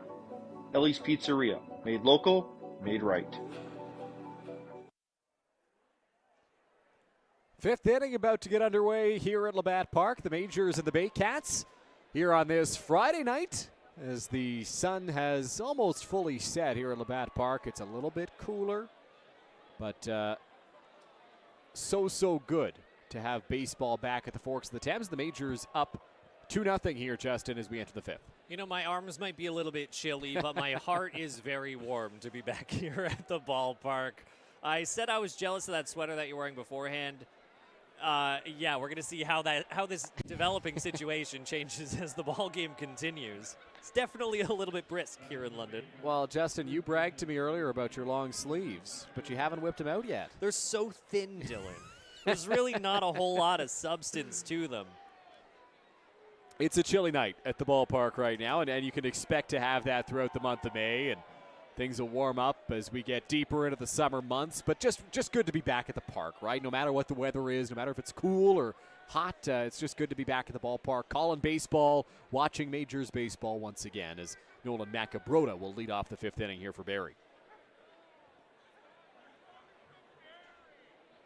Macabrota double back in the second. One of 2 hits so far for the Baycats. First pitch inside there. Macabrota hit that line drive. You mentioned, Justin, for a double. It just got past the dive of Ryder Hancock out in left field. The 1-0. There for a strike, 1-1. Again, Macabrota, some great numbers. A career .326 hitter. Last year, 2025, hit .323, so very consistent, I guess I would say, as well in his approach and his contact abilities. 1-1. That one just misses. Payano thought it caught the zone. 2 balls and 1 strike here. Looked like Payano just tried to double-check with the umpire exactly where that was down towards the bottom of the strike zone, just not able to clip it enough.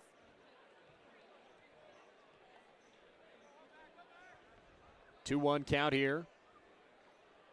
Lefty Payano working to the lefty. Macabrota, the pitch. Line straight back. 2-2 now. 3 punch-outs through 4 innings for Victor Payano. About to throw his 55th pitch of the ball game. Quite the contrast between his pitch count and that of Saul Vasquez. Yeah, you can definitely say that again so far here. The strikeout number is almost flipped so far as well. Breaking ball rolled over to first base. Lenahan makes the stop. Payano trying to get there in time. Bang, bang play at first. Payano gets there to record the out. He and Macabrota exchange a hug on the play, and there's one away here in the 5th.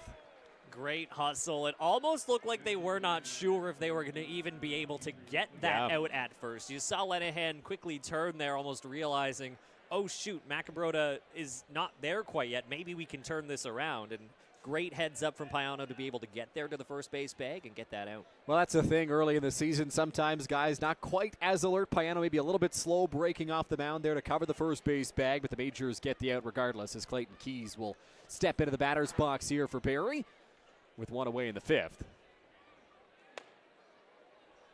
That pitch didn't miss by much, but misses high. It's ball 1.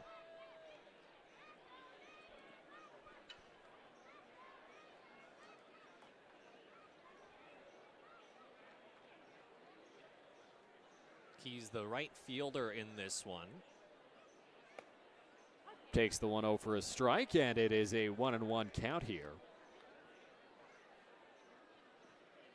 And again, this is Key's third year in the league technically. Played in 2023 with the Cardinals, didn't play in 24, and then ended up being picked up by the Baycats last year. 1-1 count.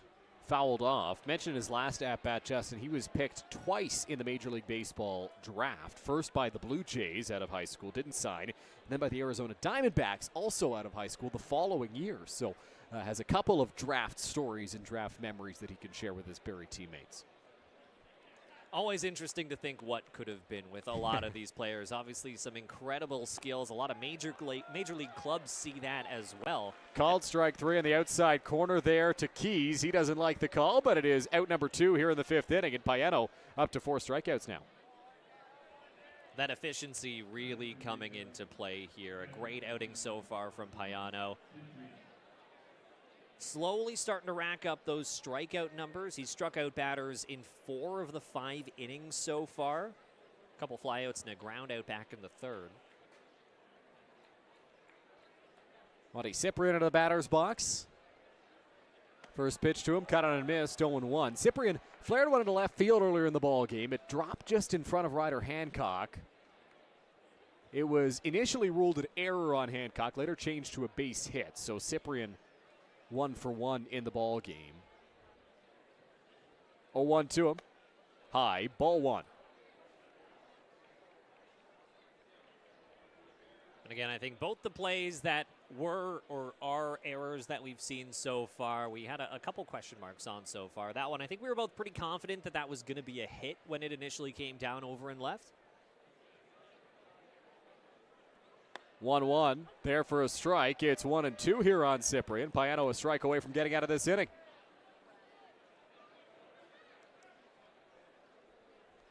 Payano really commanding the strike zone there, starting to move these pitches around, starting to confuse these batters on where exactly the inner part of the strike zone appears to be. It looks like he's gotten a couple of the batters on some inside strikes in this inning so far.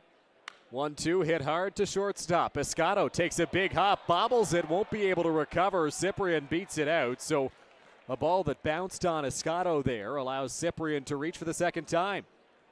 That one definitely took a bit of a funky hop over towards the shortstop there. Would have been tough to make that play, at least cleanly in any sense.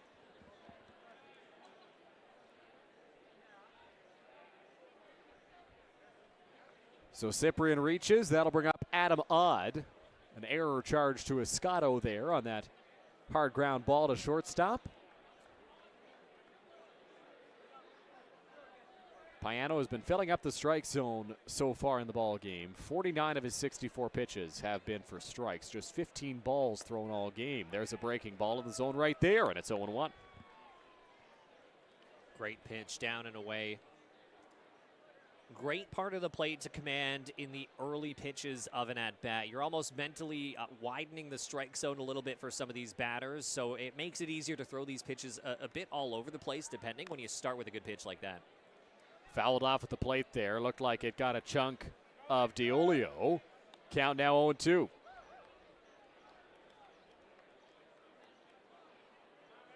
DeOlio taking a couple tough throws back there so far. 0-2, 2 out. Cyprian over at first. Hardly a lead over there at the bag. Payano trying to work out of this one. On the ground, foul. Count remains no balls and 2 strikes. So we've seen Payano's command so far. That was a really good example of, I think, mixing up the timing to these batters. That curveball took quite a lot of time to get to the plate. And when you're able to mix that up, even on one pitch, throw it once at a bit of a higher velocity, and then again the same pitch a little lower, it's really just starting to get into the heads of these batters and really tough to project and predict what that next pitch is going to be. 0-2 on its way. Cyprian fakes the break. That one hit hard down the left field line. That's going to be trouble. Cyprian around second, racing towards third. He will pull in and stop at the third base bag on a double for Adam Odd to extend this 5th inning. And it looked like that was exactly what Odd was wanting to do. You could tell from the swing that he was just wanting to throw it over towards left, find a good patch of green over there and get on base. And suddenly the Baycats have 2 in scoring position, but 2 outs here in the top of the 5th. So back to the top of the order here for Barrie. Canicio into the batter's box. In a big spot for the Baycats. A single ties this game in all likelihood. Odd can run pretty well out at second base. Lenahan playing well off the first base bag. Jean shaded towards third. The pitch, breaking ball, hit in the air, hit well, hit foul, and it's 0-1. That one was a bit nerve-wracking of a hit there. Plenty of power, but just quite a lot of lift on it. I think we squared that one up, straightened it out a little bit more. This ball game would have been turned on its head. Zach Laird getting loose in the Majors bullpen as Payano approaching the 70 pitch mark. 0-1 to Ejo. Hit on the ground to shortstop. Escato to his left. Makes the play. Throws to first in time. And Payano gets out of it unscathed. So the Baycats get a couple of runners in scoring position. But the veteran left-hander leaves them both stranded. And the Majors maintain their 2-run lead. That one, no funky hop to Escato there. A very routine fundamental play for him. So great to see. It's also a good example of how the Majors are dealing with the pressure so far in these early goings. Obviously, a bit of a risk in that inning. 2 runners in scoring position. A good bat like Ejo up to the plate. The first real pressure cooker example that we've seen of the Majors so far this season. Well, Victor Payano got the handshake there from his manager, Roop Chandradat. Good shot of that on our screen. And so that would appear to mean that his first outing of the season is in the books. He threw a couple of innings in exhibition play. It got up to 70 pitches here in this one. And if that is the end of the night for Victor Payano, what an outing it was. What a great start for him. Just pretty dominant all across the board, incredibly efficient, finding exactly where he wanted to on the plate, getting in these batters' heads. Great outing for him. There's really no other way to put it here for the home opener for the Majors. Well, Saul Vasquez is back out there for the Barrie Baycats here for this bottom of the 5th inning. And Justin, we really saw him pitch his way out of trouble back in that 4th. The Majors were pressing, but Vasquez held them off the scoreboard yet again. And, you know, it says a lot about a pitcher when they're able to to battle through those situations. That mental toll, obviously tensions have flared a little bit for him. He's been hit around a little bit. Not terribly, though. The Majors still only with a couple of hits, 2 runs on the board so far. But being able to battle through those really tough spots, a bases-loaded situation like he had in the previous inning, says a lot about his capabilities as a starter and really shows about just how much trust the Baycats have in him on the mound as well. Juan Mejia is back, loosening slowly in that Barrie bullpen. Worth mentioning, Vasquez is right on the 85-pitch plateau in this game. So we'll see how long the leash is, especially considering the fact that He's facing the heart of the majors order coming up here in the bottom of the fifth. Trent Lanahan, you see him there, will lead off the inning, followed by Eduardo Diolio and then Starling Joseph. Yeah, we'll see how it shakes out. Usually, numbers-wise, pitchers kind of aim for around, I would say, kind of 12 to 18 pitches per inning if they're doing really, really well. So if he's at about the 85 pitch mark, if he gets another maybe 15 pitches in this inning, up to 100, you might imagine that's where they could pull him. But I would say probably 1 or 2 hitters, depending on how this goes. I think that's when they pulled the trigger on moving to the bullpen here. Lanahan takes the first pitch ball there. He's struck out twice in his 2 trips to the plate. Swings through that one. It is 1-1. You saw the numbers on your screen. 15 long balls in 56 games last year at the University of British Columbia. A decorated career at UBC for Lanahan. Yeah, one of those guys, those new faces that have really been over quite a lot of the country. They will have had some good playing time out west, in central Canada, here in southwestern Ontario now as well. So a really well-journeyed guy, I would say. 2-1 count. Here's the pitch. Inside. 3 balls and 1 strike here on Lanahan, in control of this at-bat. You know, funny enough, I think one of the first questions that I asked Lanahan, because he's been so well-journeyed, was, where are the worst roads, out west or here in London? And he said it depends on the situation, I think is how he said it. But I do believe he, funny enough, said the roads out west were worse than here in London. Obviously, I'm not going to chirp the London roads too terribly much, but there's a lot to be desired, to say the least. 3-2 count. Lanahan in the batter's box. The pitch in the air, foul territory. Macabrota chasing after it towards the wall, and that ball is out of play. So a foul ball there for Lanahan. Now, when you ask about the roads, Justin, are you talking like potholes or are you talking like driving in winter? I was talking more general road conditions, so I think potholes would fall in that category, especially coming out of the winter that we just battled through here in southwestern Ontario. There's no shortage of potholes all around, not just this city, but across many of the major cities in Ontario. Spoken like a true news anchor, Justin. I know it all too well. Called strike 3 in the inside corner. Lanahan not happy with that decision, but he's down on strikes. There's 1 away here in the bottom of the 5th. You know, that's a tough one. From up here, you very much, I would side on the side of Lanahan there. It definitely looked like a pitch that was either down out of the zone or in out of the zone.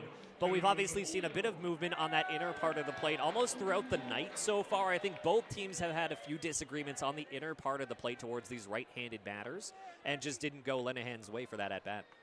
First pitch to Eduardo Diolio is in there for a strike in a pretty much identical spot to the pitch that struck out Lanahan. Diolio not happy about it. Yeah, we've seen a lot of head shakes so far from both the Baycats and the Majors. 0-1 on its way. A little bit of a quick pitch there from Vasquez and a big swing and a miss from Eduardo Diolio. It's 0-2. Maybe not a quick pitch, more of a slide step, I should say, from Vasquez there. You know, we've been talking a lot about the strike zone, but obviously that's one of the big aspects of the game that these players have to adapt to on a different basis. Obviously, all these umpires are a little bit different. They're aiming for the same general strike zone on all these batters, but everyone's human. It obviously moves around a little bit here and there. As long as it's consistent is what I say.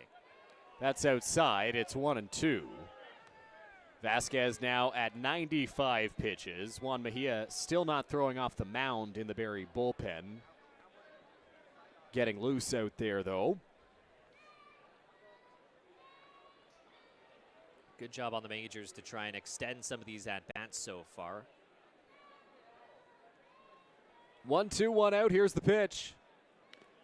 Fouled off at the plate, and that one got a big piece of Cyprian back there. It was Cyprian who fouled one off Diolio earlier in the game, and Diolio fouls one off of him here. You know, two guys who know each other's pain. What better person to have right there next to you than another catcher who can 100% relate to everything that you're going through behind the plate? So Vasquez trying to get through the heart of this Majors order. He's got a 1 out. Isaac Zivchuk going to give Cyprian a chance to catch his breath and reset as he dusts off the plate there. 4 strikeouts in the ball game for Vasquez, the most recent of which against Lenihan in the last at-bat. The 1-2 on its way. Up and away, 2 balls, 2 strikes.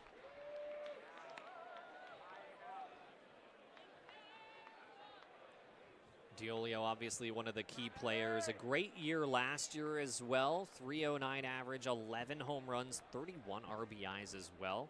Incredibly productive for the majors last season. 2-2, cut on and miss, strike 3. So the 5th strikeout of the ball game for Sal Vasquez as Eduardo Diolio goes down swinging, and there's 2 away in the bottom of the 5th inning.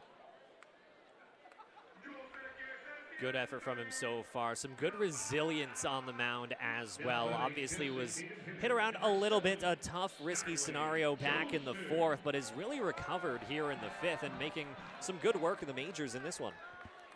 Starling Joseph into the batter's box, 1 for 2, singled in his first trip to the plate. Last time up, struck out looking. Way ahead of the first pitch he sees. It's 0-1 as Vasquez pulls the chute on a breaking ball. Obviously know what Joseph was wanting there, was itching for that fastball to really just put it over the fence on that one. 0-1 on its way. That's there for a strike, and it's 0-2 on Joseph in a hurry.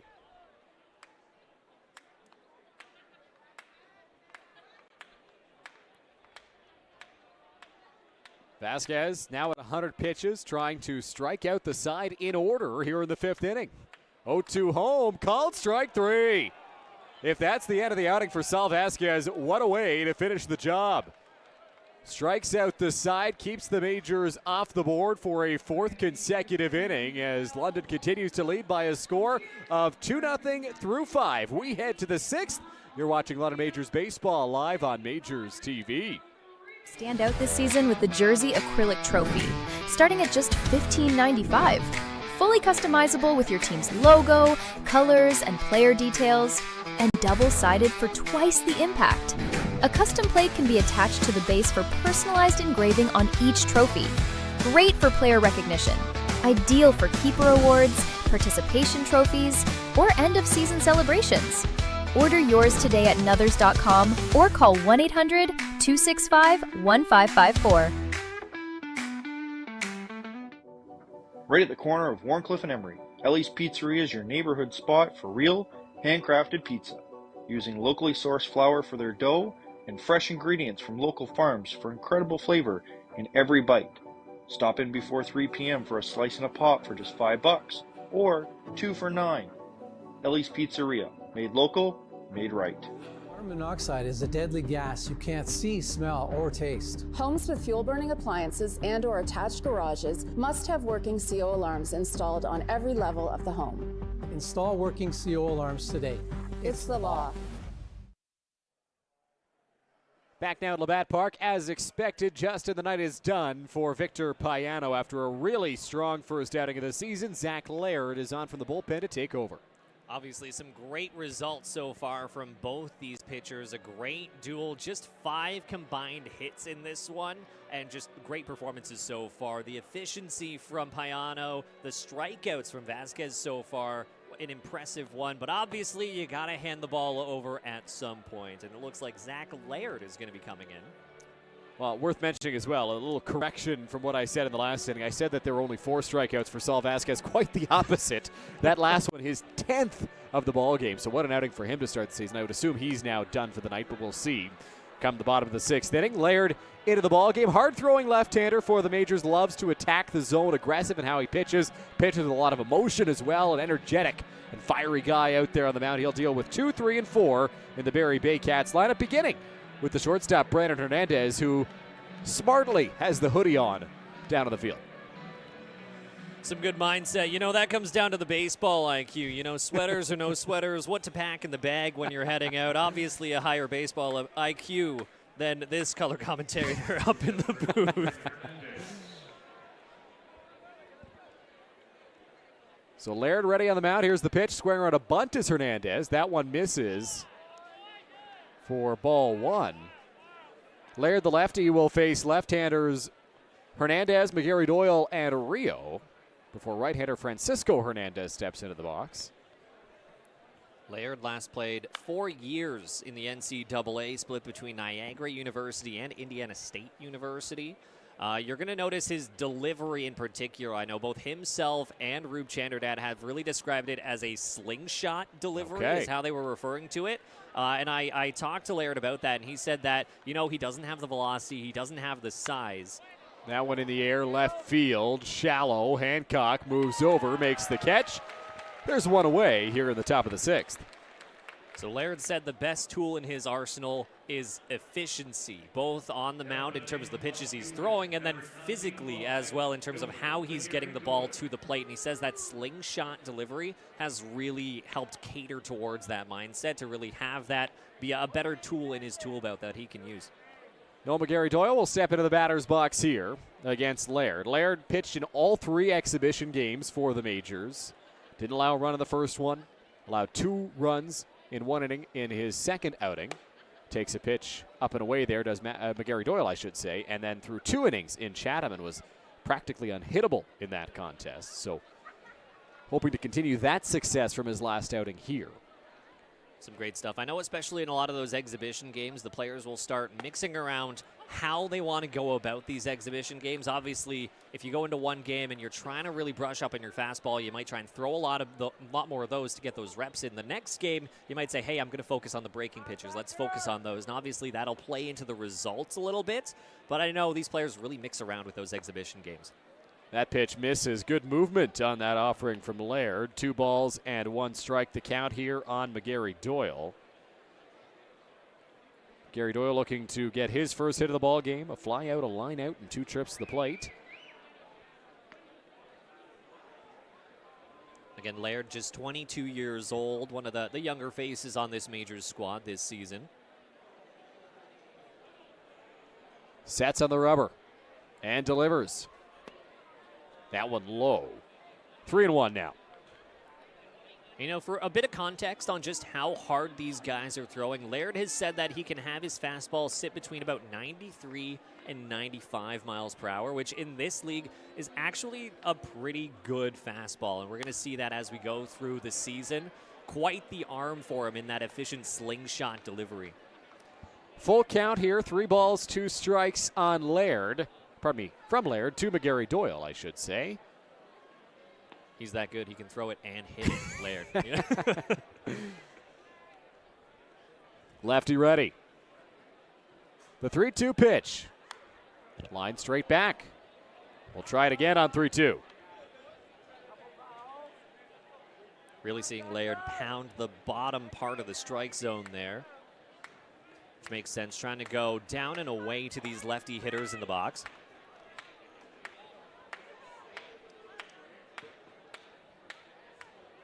Laird readies. The 3-2 once again. Did he go? Yes, he did, says Matthew Canet, the third base umpire. Strike 3. So Zach Laird has his first CBL strikeout. You could see exactly what Laird was thinking in that pitch mix. He was going down and away on a couple of those ones and then went upstairs with the fastball, trying to get that batter to think, oh, he's going to throw something breaking, he's going to go down and away again, and then trick them with that upstairs fastball. Ryan Rio into the batter's box here for Barrie, the third of the tough lefties back-to-back-to-back here for the Baycats. A pop-out and a strikeout so far in the ball game for Rio. First pitch to him, Laird ready to go right away. Strike 1. Obviously, the lineup potentially having a very good impact on why Chanderdad decided to go to Laird when you have 3 lefties back-to-back-to-back. Obviously, who you're going to want to put in, probably your left-handed pitcher to match it. 0-1 breaking ball freezes Rio. It's 0-2. Beautiful pitch. Nothing else to say. No balls, 2 strikes, 2 out here in the top of the 6th inning. Rio, the cleanup batter for the Baycats. Offering on its way. Breaking ball, that one outside, and it's 1-2. I like the thought there. Froze him on a breaking ball down in the zone. See if you can get it again, but almost expand it out because it would look the exact same coming out of the hands of Laird, so it might induce the batter to want to swing at it, but just a bit too far outside the zone. 0-2. That one just misses. DiOlio tried to bring that back in the zone, but couldn't fool the home plate umpire. 2-2 count. Heard a bit of noise from the London crowd here. Almost looked like one of those pitches that we've seen go the other way. But obviously, lefty-righty in the box might have had an impact. 2-2. Laced foul by Rio, and we'll try again on 2-2 here. Francisco Hernandez in the on-deck circle should the inning get extended. I really like the headspace from Laird so far. He's really commanding the zone. You can see exactly what he's thinking in these pitches, and I love that mindset, that IQ in terms of what he's throwing, when he is throwing, trying to predict what these batters are expecting as well. Well, tried to climb the ladder there. Rio didn't bite. So the count runs full here. 2 out in the top of the 6th inning. Laird takes a breath, looks in. And Reddy's on the rubber. Maybe a breaking ball down and away again. The pitch, fastball, popped up. Going to be a long run here for Luis Jean, trying to get there. He tracks it down to the slide. A nice play by Luis Jean to end the top of the 6th inning. Good slide, good tracking it, especially since we've seen a lot of those pop-ups, those flyouts really start to hang left and break in that direction towards the third base side. Great hustle to get under it. Great slide, you know, a bit of style points on that as well from him. Yeah, I don't know if Jean necessarily needed the slide, but certainly accentuated the play rather nicely there with that sliding attempt. So a good play from Luis Jean, a guy who's played some shortstop, can play kind of all over the infield, perhaps more of a third baseman now at this point in his baseball career, but a really strong defensive play from the Majors' third baseman there. Well, as we get set to enter the bottom of the 6th inning, we will throw it back down to field level. Evan Frederiksen, take it away. Thank you so much, gentlemen. And the Majors are on a good pace right now for winning this ball game, and that's a trend they hope to continue. And what do I mean by that? The last 2 seasons, they got off to a very hot start. Back in 2024, they started 4-1, and last year they started 5-0, including 4 wins on the road in 2024 and 3 wins in the road in 2025. And during road trip, they are hoping to continue this. Evan, thank you. As we enter the bottom of the 6th inning here, the Majors trying to add on to their lead and, like you mentioned, get off to a good start to this season. Evan talked about it there. The road wins in 2024 and 2025. Well, listen, Justin, they're going to have to be good on the road once again to begin this season, because after tonight's game, the Majors play 3 on the road before next Friday. So a heavy dose of travel for London to begin the 2026 season. They're in Brantford on Sunday. They're in Chatham on Tuesday. They're in Kitchener on Thursday before eventually returning home next Friday night. We've got a new arm on the mound here for the Barrie Baycats. It is Juan Mejia taking over after a stellar performance from Saul Vasquez. Quite the torch to pick up from pitcher to pitcher. He'd love to replicate those results that Vasquez has. For Vasquez, his night now in the books. 5 innings of work, allowed just 2 hits, 2 runs, neither of them earned. Walked 4 batters, struck out 10. So quite the performance for Vasquez. As Mejia gets into the ball game, he will face Zadunik, Bernie, and Jean for the Majors. Pitch from Mejia, working out of the windup. Strike 1 called on Zadunik there. So Mejia, 28 years old, his first year in the league as well. Would love to make a good impression in these early goings so far. 0-1, here's the pitch. Just off the plate outside. Catcher Cyprian set up outside, and Mejia hit his spot. It was just off the plate.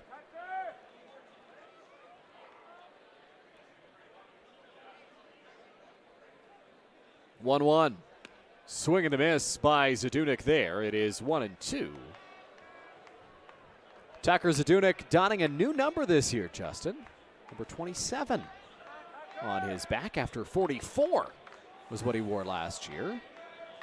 Obviously, a lot of these players have some solid connections to the numbers that they pick. Others have a bit less meaning, a bit more meaning in terms of what they're eyeing in terms of the numbers on their back. I'd love to know some of his reasoning for the number change as well. Well, called strike 3 right there on Zadunik, so there's 1 out here in the bottom of the 6th inning, and Jarrett Burney will step into the batter's box here for London.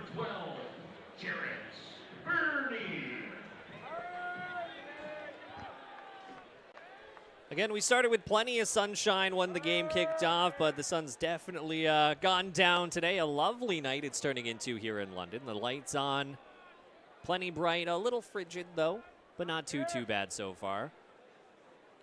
First pitch strike there to Bernie. It's 0-1. Bernie drives this one left center field gap. After it goes Ejo into a dive. Can't come up with it. It'll roll all the way to the wall. Bernie around second, charging towards third. Here's the relay from Hernandez. Not in time. It's a triple for Jarrett Bernie. And the Majors are in business here in the 6th. What an effort. I think everyone's hearts dropped on that dive over in center field. An impressive attempt by Ejo out there, but just not able to come up with it cleanly. And Bernie just really displayed the wheels on that one as well.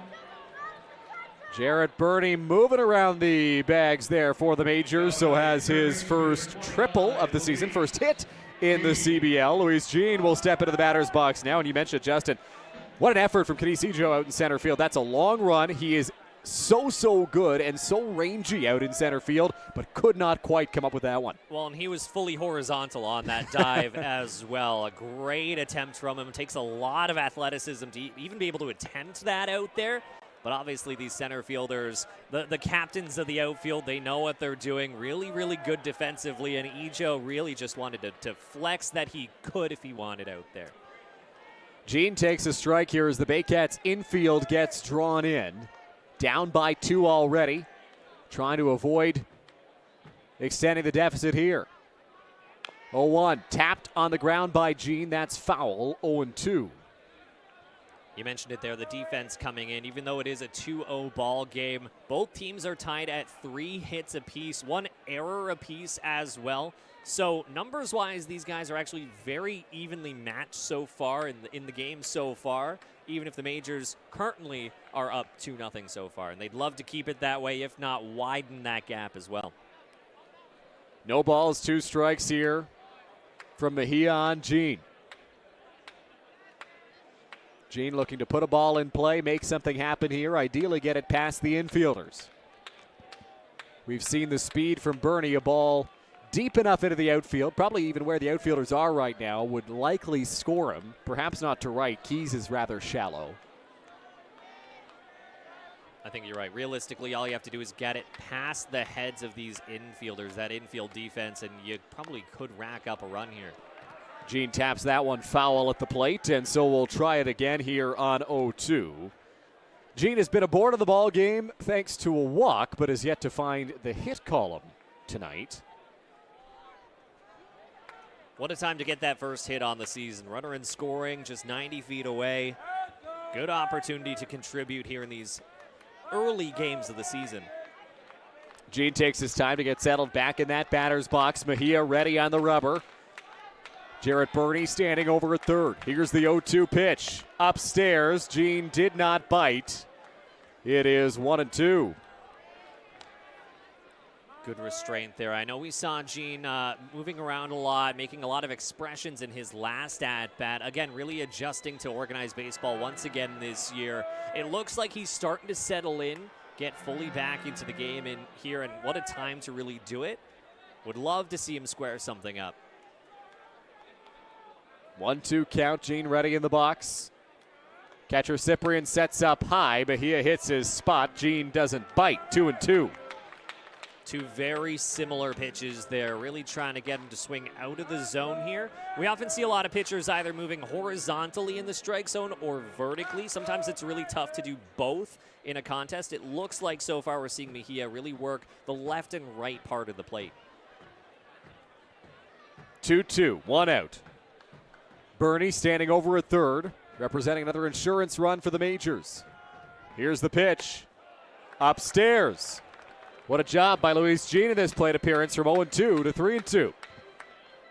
That one was definitely the closest pitch that I think he'd thrown to the strike zone of those 3. Very similar pitches. But I think once you throw 1 or 2 pitches in the general same zone, you get that idea in the umpire's head of, okay, this is where that ball is going to go. This is where it is in the zone. I've said this is where it is. I need to still say that's where it is, which could have contributed to that being called a ball again. 3-2, wave and a miss, strike 3.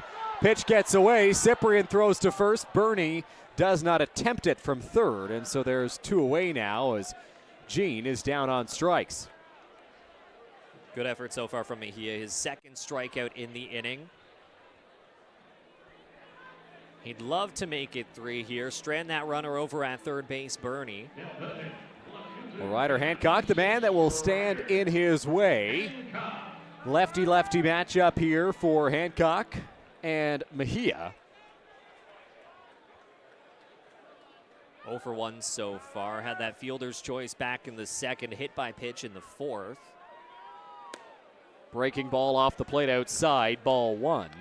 That was that controversial hit by pitch back in the fourth inning. Can definitely say that again.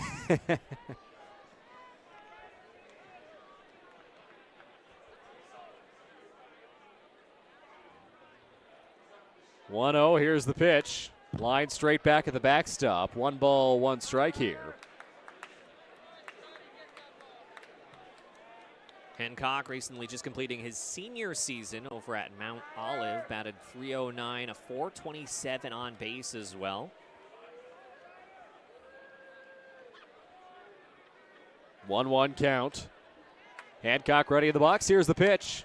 Check swing foul off, and it is 1-2. So Mejia pitch away from Stranding, the 1-out triple. Definitely wanted to pull back on that one. Was not a full effort swing there. Was just not able to keep it back far enough. Made some contact with the ball. Luckily, no damage done. Just flew out back over towards the stands on the third base side. 1-2, 2 out. Bernie over at third. Here's the pitch. Swing and a miss, strike 3. Mejia pitches his way out of it, and the Majors strand Bernie 90 feet away from scoring a run. Majors continue to lead by a score of 2-0 through 6 innings. You're watching the Majors and the Baycats live on Majors TV. Carbon monoxide is a deadly gas you can't see, smell, or taste. Homes with fuel-burning appliances and or attached garages must have working CO alarms installed on every level of the home. Install working CO alarms today. It's the law. Stand out this season with the Jersey Acrylic Trophy, starting at just $15.95. Fully customizable with your team's logo, colors, and player details, and double-sided for twice the impact. A custom plate can be attached to the base for personalized engraving on each trophy. Great for player recognition. Ideal for keeper awards, participation trophies, or end-of-season celebrations.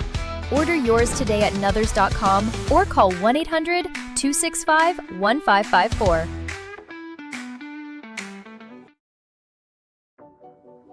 Right at the corner of Warncliffe and Emery, Ellie's Pizzeria is your neighborhood spot for real, handcrafted pizza. Using locally sourced flour for their dough and fresh ingredients from local farms for incredible flavor in every bite.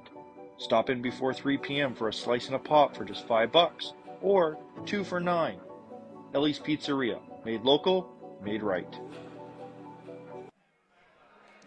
Back inside a brisk Labatt Memorial Park. Well, I suppose we're not inside, or we're outside, and that's why it's so brisk. If we were inside, maybe it'd be a little bit warmer, Justin. But a cool Friday night, and so far, a good result for these Majors fans. Their team leading 2-0 as we head to the 7th.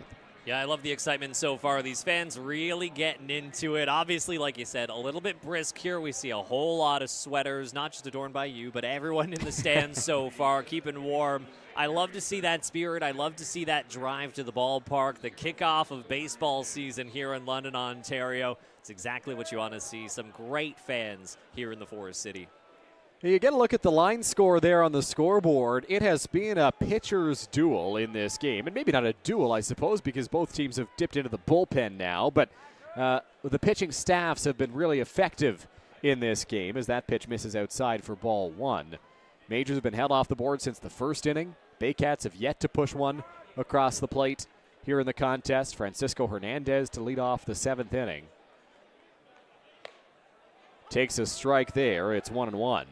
Yeah, here's the thing. I love baseball, my favorite sport of all time. Obviously, I understand those who do not prefer baseball. There's times like this where we may love a good pitcher's duel back and forth, but obviously some people may not like the slower pace of play, it can feel like. Hard foul ball. Everybody's okay down there. Didn't hit anybody. Now a race for the ball. Oh, and the youngster in the black jacket comes up with it. Those are the races you like to see. Yes. Anytime one shot out of the ballpark, the army of kids just running down the steps to try and go get it. I need to get myself a parka like that if we're playing any more games in this weather. 1-2, called strike 3. Laird freezes him with a breaking ball, and there's one away here in the 7th. Good effort from Laird. I think that strikeout mentality is something that we're really going to see as the season goes on from him. Again, great mix of velocity, great mix of breaking pitches, very efficient delivery for him. I think that's really going to cater to the skills that Roop Chanderdad was looking for in some of these pitchers. Developing a bit more trust in the bullpen, a lot more arms to go to in various high, low leverage situations. I think Laird is going to be very versatile in that front. Nolan Macabrota into the batter's box here for Barrie. Battles the lefty Laird. That pitch misses for ball 1. So Laird has come into this ball game and faced a steady dose of left-handed hitters. Brandon Hernandez, Noel McGarry-Doyle, Ryan Rio, now Nolan Macabrota. 4 of the first 5 guys he's faced have been lefties. Some righties coming up, though, beyond this point in the Barrie lineup. That pitch misses 2-0. Very interesting to see. Obviously, every team has their own decisions on how they want to construct a lineup, whether that be kind of more contact and power focused. A lot of GMs, a lot of head coaches think righty-lefty. You'll hear that a lot as well. 2-0. That's there for a strike. Some guys like to space out the lefties so you can't bring in a lefty and get that streak of left-handed hitters, right? Kind of like what the Baycats have had here with 4 of the 5 guys being left-handed. Exactly. In some cases, depending on how you build that lineup, you are almost making decisions for the other head coach, the other GM, before the game even gets going, because they go in thinking, okay, well, we'll give them maybe 1 or 2 times through the order before we'll swap it over to the bullpen, and that just makes it easy to exactly know who you want to throw it to and when. But obviously, there's a lot of benefits and a lot of pros and cons on doing a move like that. You can kind of have some freedom to build the lineup if you want, contact power-wise. But then, yeah, there is the con of having that predictability of who to put in from the bullpen as well. 2-2 breaking ball. That one sails high. Count runs full now, 3-2 on Nolan Macabrota. You know, I said I love curveballs. They're my favorite pitch. An upstairs curveball in particular is my favorite pitch to go for. A lot of risk, but a lot of reward in a pitch like that. Laird just not able to clip the top of the zone like that. But a couple inches lower, that's often how you freeze up a batter in the box. That one swung on. Fouled off over towards the left field side. Fastball, there from Laird, I should say. And fouled off, as you mentioned, Justin. Caleb Cassie warming up in the Majors bullpen here. With 1 out in the top of the 7th, taking his time getting loose. This inning appears to belong to Laird, assuming he does not run into any trouble. 3-2 on its way, fouled straight back by Macabrota, and so we'll try it again after consecutive foul balls. Good battle so far. Laird coming back from being more in a batter-friendly count, coming back to a full count now here, 3-2.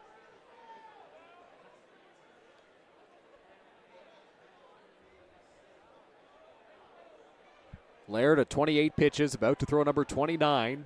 3-2 home. Macabrota sends that one foul as well. So a long at bat here for Nolan Macabrota.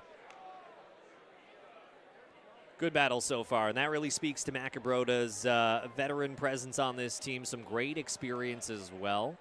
Takes a lot to be able to not only figure out what pitches to swing at, to not swing at, but then just to battle it out, to stay alive on some of those borderline pitches. Takes a lot of plate discipline and a lot of good vision there in the batter's box.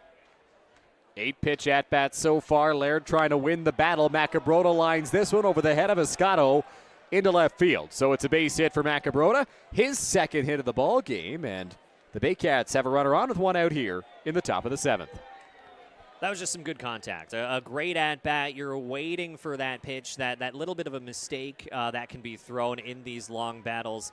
Macabrota able to get to that one, barrel it up, some good contact on it. That one was a no-doubt single as soon as it was hit off the bat. But a great battle from both sides. Clayton Keys will step into the batter's box here for Barrie. Runner on, 1 away here against Laird. The pitch. Line drive over the head of the second baseman. Bernie now into right field. Rounding second, charging for third, Macabrota. Throw will come into the second base bag, and it's back-to-back hits for the Baycats. To put runners on the corners here with 1 out in the 7th. Interesting how he went from the lefty to the righty, and we almost saw identical mirrored pitches, just a couple feet above the infielder. In this case, Bernie just not able to extend quite high enough. Really no shot at extending that high to stop that one. Well, mentioned it earlier in the ball game with Victor Payano on the hill. He is out for a mound visit right now because Victor Payano is doubling as the Majors pitching coach this season. So not only is he the ace of the staff on the mound, but helping run the staff from the coaching side of things. So he's out to talk to the young left-hander Zach Laird. He was in discussion with Rube Chandadat there, Payano was, and Chandadat said, all right, go out there, talk to him, and see if he can wiggle out of this jam. With Cyprian coming up to the plate.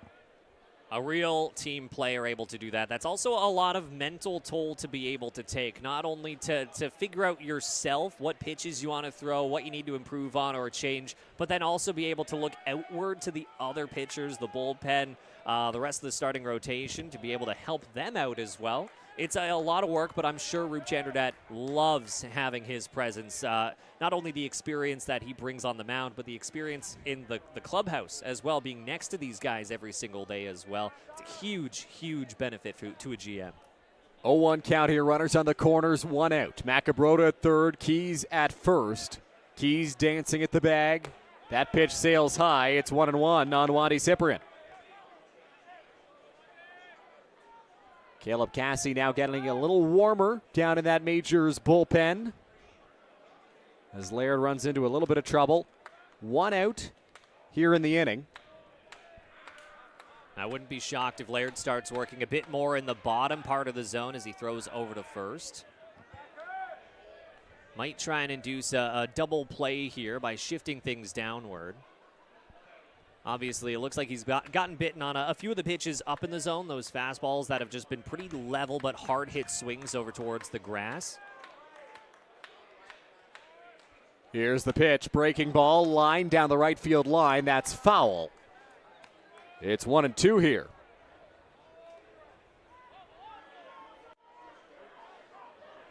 So a dangerous spot here. Baycats really threatening, tying run over on first. Big spot for Wandy Cyprian, trying to make something happen, get the Baycats on the board. Here's the pitch from Laird, swing and a miss, strike 3. Big fastball from Laird there, and there's 2 away here in the 7th. So 2 outs in the inning, both by strikeout. Obviously some great stuff from the arm of Laird. Once again, a bit of a pressure cooker here at Labatt Memorial Park. We're really seeing how these pitchers are able to react to it.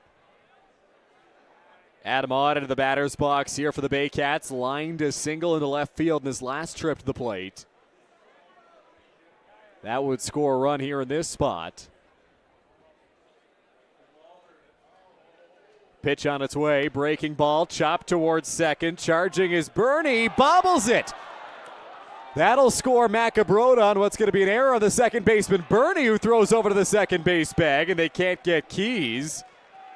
So Barrie's on the board on an error by the Majors second baseman. A tough play, a tough hop over on Bernie over there. But generally wasn't going in too fast, obviously contributing to that error there. Good on the Majors to at least keep it within general arms distance. Holding these runners could have very turned into another runner at third situation. But just runners on first and second. Cadicicio into the batter's box here for Barrie. Time called at the plate by Eduardo DeOlio, trying to get the attention of Laird, who steps off and walks the runner back. I don't think Laird had any idea that time was called at the plate there. He was more focused on Keys out at second. He's locked in, obviously wanting to hold this runner. It's a tough spot when the Majors defense is wanting to play a bit wider. They have 2 outs, can realistically try and get any out in terms of first, second, or third, any plate that they want. That pitch misses. It's ball 1 to Ejo. Ejo hitless in the ball game, 0 for 3. A strikeout, a pop out, and a ground out. Both balls put in play have gone to shortstop. Laird readies. The 1-0. Swing and a miss, 1-1.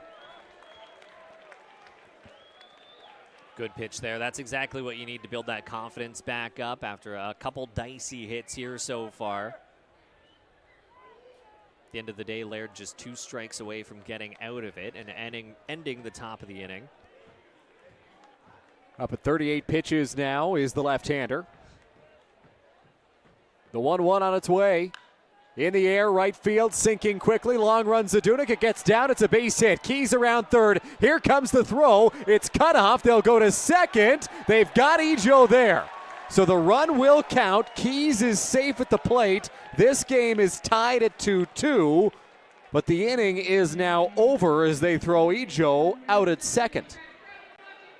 A tough play there. That really comes down to that baseball IQ a little bit. A really tough play for Ejo to make. Definitely tried to force it into a double there, try and get over to second. But it was very smart on the Majors defense to realize they were not going to get that out at home. They weren't going to have a shot there. Would have been really, really close if they tried. Better to just try and get that out at second, try and catch these base runners off guard, and just end the inning where it stands, giving up that run in the process. Well, the error proves costly for the Majors. 2 unearned runs there for Laird, and this game is tied at 2-2. It's stretch time here at Labatt Park. Good to have you along with us here on this Friday night. Dylan Baker, Justin Koehler with you. Now, Noah Smith, my broadcast partner for a number of years, is not with us in the broadcast booth today.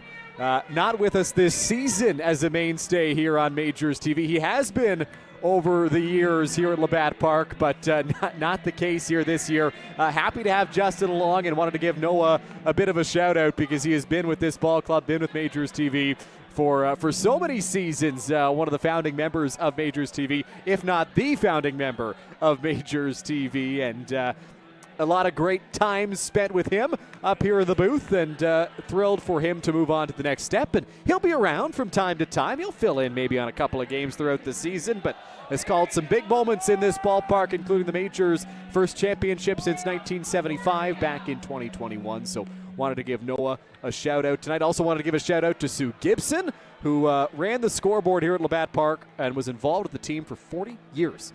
Sue not back with the Majors this year. She has moved out to British Columbia.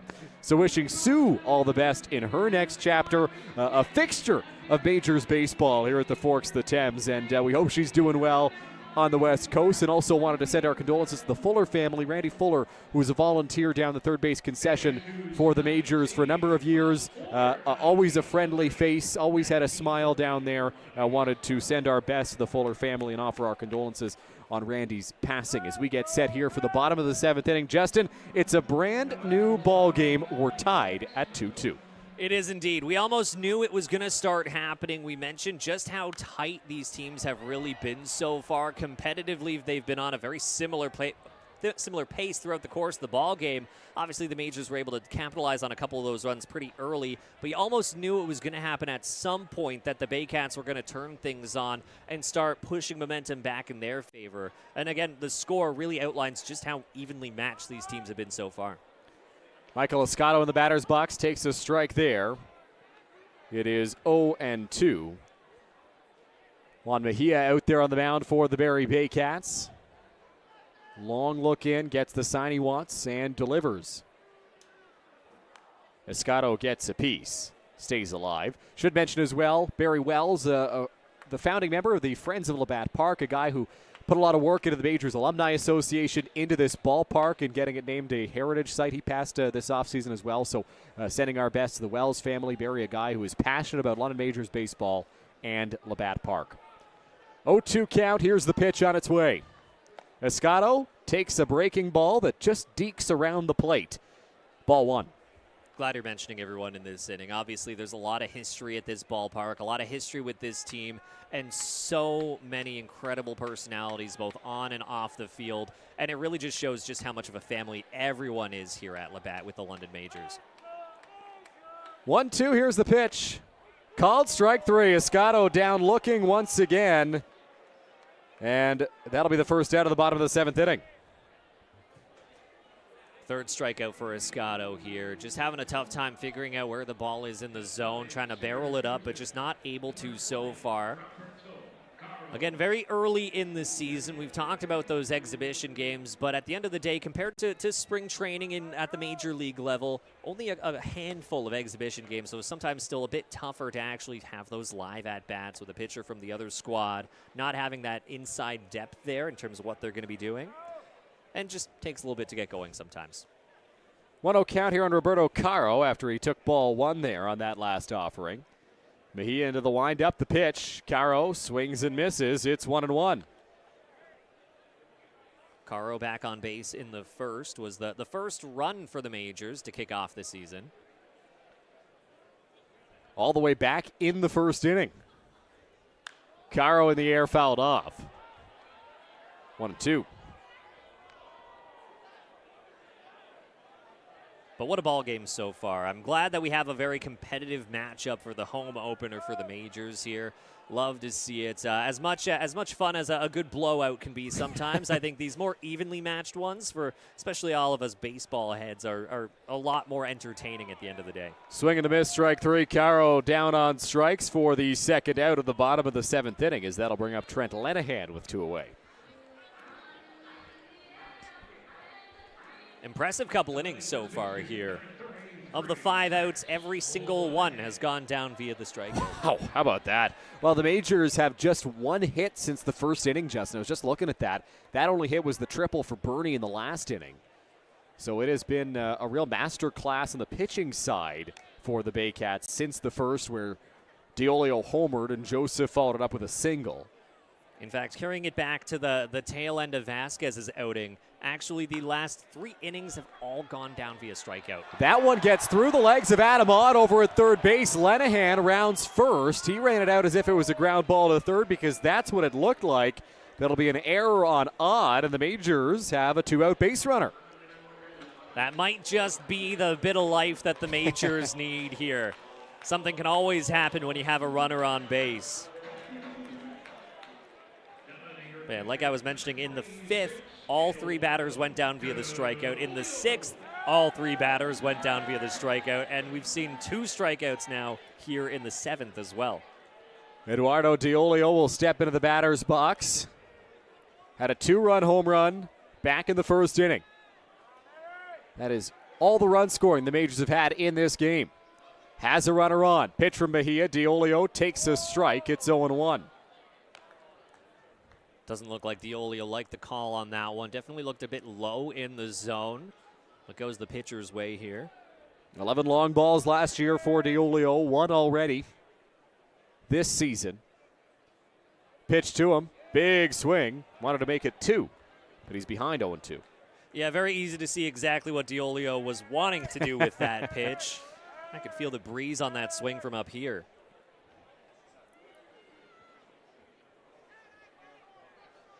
0-2, 2 out. Lenahan stands over at first. Diolio ready in the batter's box, calls time after a long look in at the signs there from Mejia.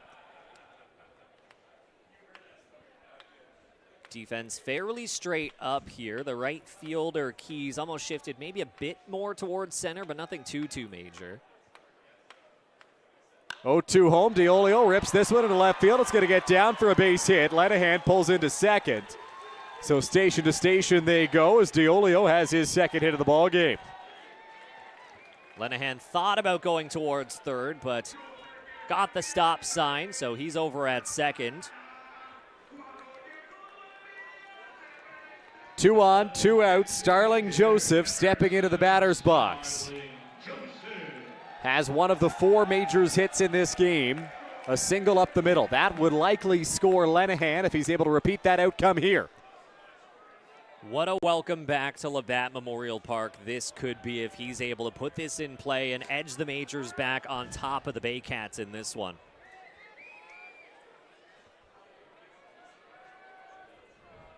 Lenahan at second. Diolio at first. Here's the pitch to Joseph. Outside ball 1. Good take by Joseph there.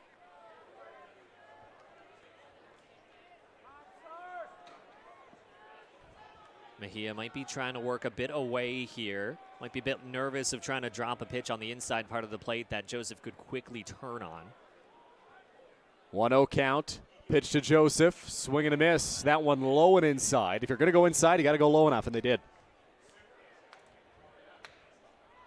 Can really start to feel the tension starting to build up here at Labatt Memorial Park. Everyone in attendance really starting to get invested here. 1-1, 2 out. Go ahead run in scoring position. Pitch to Joseph. That's a strike, and it's 1-2, right at the knees. A tough pitch there. It's one of those ones that you almost want to hold back on because it's a good pitch, painting the corner on the zone, and it would be really tough to try and turn anything from a pitch like that. So in some cases, holding back is sometimes the better play. 1-2, Joseph reaches for it, fouls it off, and will stay alive in the count here as it remains 1 ball and 2 strikes. Despite the chillier weather, this crowd has stayed for the large part throughout the ball game. Still a solid crowd here for this 7th inning Joseph at bat. Certainly helps that the game starts a little bit earlier now at Labatt Park, 7:05 as opposed to 7:35 as we've seen for the past number of seasons, dating back a long time. 1-2 here to Joseph. The pitch in the air, foul again. We'll try again on 1-2. Yeah, that start time change was definitely a bit of an impact on my alarm clock. I usually have to wake up at about 3 in the morning for work, meaning I heavily rely on a little afternoon siesta. So I had to make sure all my alarms were set to make my way down to the ballpark this afternoon. 1-2 count, 2 out. Joseph calling time, wanting time, and getting time from Isaac Zivchuk. Took him a second to grant it. Joseph putting his arms in the air saying, why'd that take so long? Because Joseph actually backed out of the box and then got back in after he thought time was not going to be granted. Mejia ready on the rubber. Disengages there briefly. 1-2 count. Pivotal pitch coming up. Lanahan at second, Diolio at first. Pitch is inside, skips in there, just missed the foot of Starling Joseph, and the count's now 2-2. Good work by Cyprian to keep that in front of him. That could have been a very pivotal ball if that got behind him, allowing these runners to advance over towards second and third. 1 in scoring position, definitely a whole lot different than 2 in a close ball game like this. So 2s all over the place. 2 balls, 2 strikes, 2 out, 2 on, 2-2 game. Here in the bottom of the 7th inning, Starling Joseph trying to make something happen after a mound visit there from Cyprian to Mejia. Real battle of 2s so far. The offering, Joseph on the ground, hit hard through the hole. It's a base hit. Lanahan getting the wave. He's around third. The throw for McGarry. Doyle on the money, and he's safe. The ball was dropped. The Majors lead. It's 3-2. A very, very close play at the plate. Ultimately, I think coming down to just a few inches inside. The difference between a safe and an out call there. What a heads-up play, some great base running, and a great timely hit from Starling Joseph. So Starling Joseph gives the Majors the lead. It's 3-2 London as Tucker Zadunik will step into the batter's box here with 2 on and 2 out. Majors would love to keep this going, start building a rally here, ultimately in the exact same scenario that they were in for the last at-bat. Runner on first and second. Is that pitch a bit down and outside, ball 1. Zadunik looking for his first hit of the season.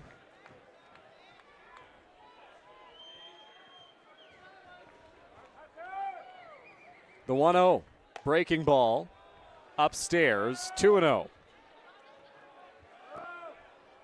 Zadunik 0 for 2 so far. A strikeout in the first, a walk back in the fourth, and then another strikeout back in the sixth as well. 2-0 count. Lefty Mejia working to the lefty Zadunik. The pitch, line drive, left center field. That's going to split the outfielders. Diolio gets the wave. He will score. Joseph gets the stop sign at third. It's a double for Tucker Zadunik, and the Majors have some insurance. They're up 4-2.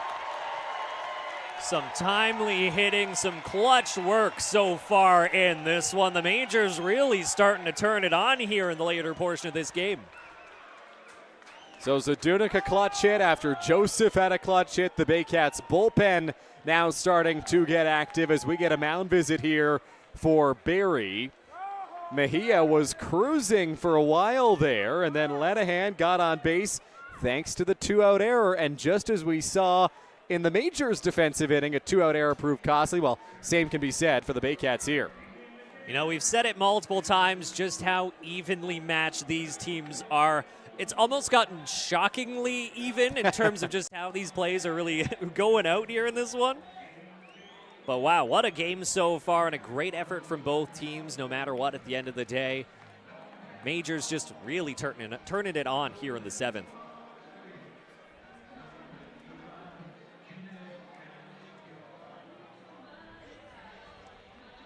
So bottom 7, 2 out, 2 runners in scoring position. Jarrett Burney will step into the batter's box here for London. He tripled in the 6th inning. Will look to have a similar impact here against Mejia.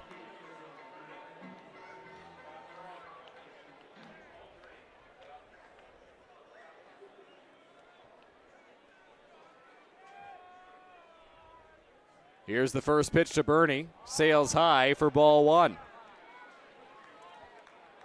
Mejia now at 42 pitches out of the bullpen for the Baycats.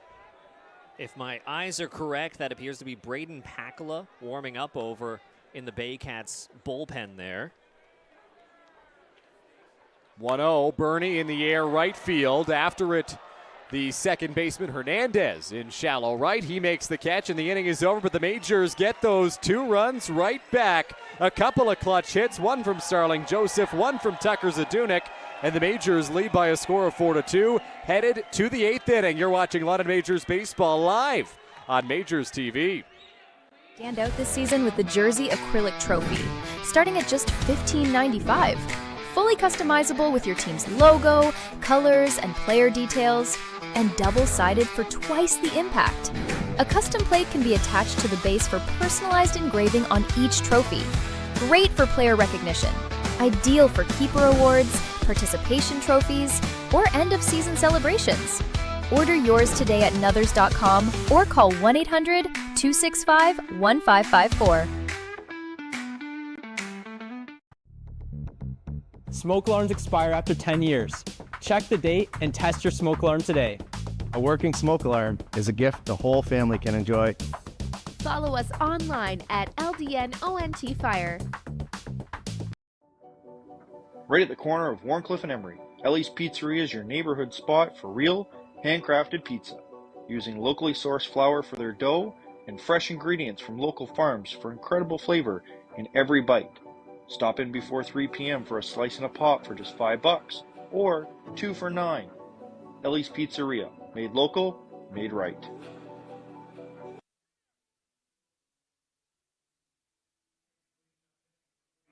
Back now at Labatt Park. New arm into the ball game for the Majors. Just another left-hander. It's Dustin Davidson taking over. Yeah, we'll see how this plays out. Obviously, the Majors looking to carry forward the momentum that they had. I would say they want to carry that momentum both on the pitching and the offense side. We've seen some great pitching in this one. Obviously, some great early goings for both the Baycats and the Majors here. And the ball getting passed over from Laird to yet another lefty, hopefully continuing that exact same trend that we've seen. Well, it's interesting, Justin, because both teams have stayed exclusively with lefties in this game. The Majors started Payano, went to Laird, now for Davidson. The Baycats started with Saul Vasquez, then went to Juan Mejia. They had Braden Pakala getting loose in the bullpen, another lefty. So these two teams certainly trying to attack their opponents with the left-handers as Dusty Davidson makes his CBL debut, and you will notice right away some different-looking arm slots from Davidson. Obviously going to be a really fun guy to watch. Arguably going to be the most unique delivery that you're going to see on this Majors squad. Obviously coming in from a totally different angle over at the side. And strategically brought in the exact same spot that Laird was for lefty, lefty, lefty, righty, lefty in this Baycats lineup. First pitch from Davidson. That's there for a strike. It's 0-1 on Brandon Hernandez. And again, it makes sense. When you build a lineup like that, like I mentioned, you're really kind of making some of these decisions for the other GM, which sometimes is to your benefit. You can almost force them to pick certain pitchers to combat your lineup. But the Majors do have a really strong core of left-handed talent in the bullpen. Hernandez chased that last offering in the dirt from Davidson. So Davidson, last pitch with the Victoria Harbor Cats. Again, was a pretty good bullpen arm in that one. 1-0 record, 3.31 ERA.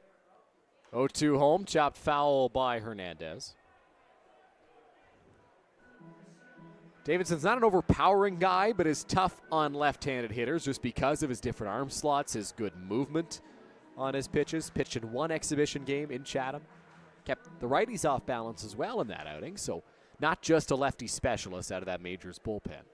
That's the one thing. Once you start changing that arm angle, really, you're changing it for both lefties and righties, which can come in clutch situations, no matter who is up to the plate, just because of how different it is from a standard delivery, and especially going from Payano to Laird's more slingshot delivery to Davidson's now sidearm delivery. It's just a lot of different looks that the Baycats are having to adapt to.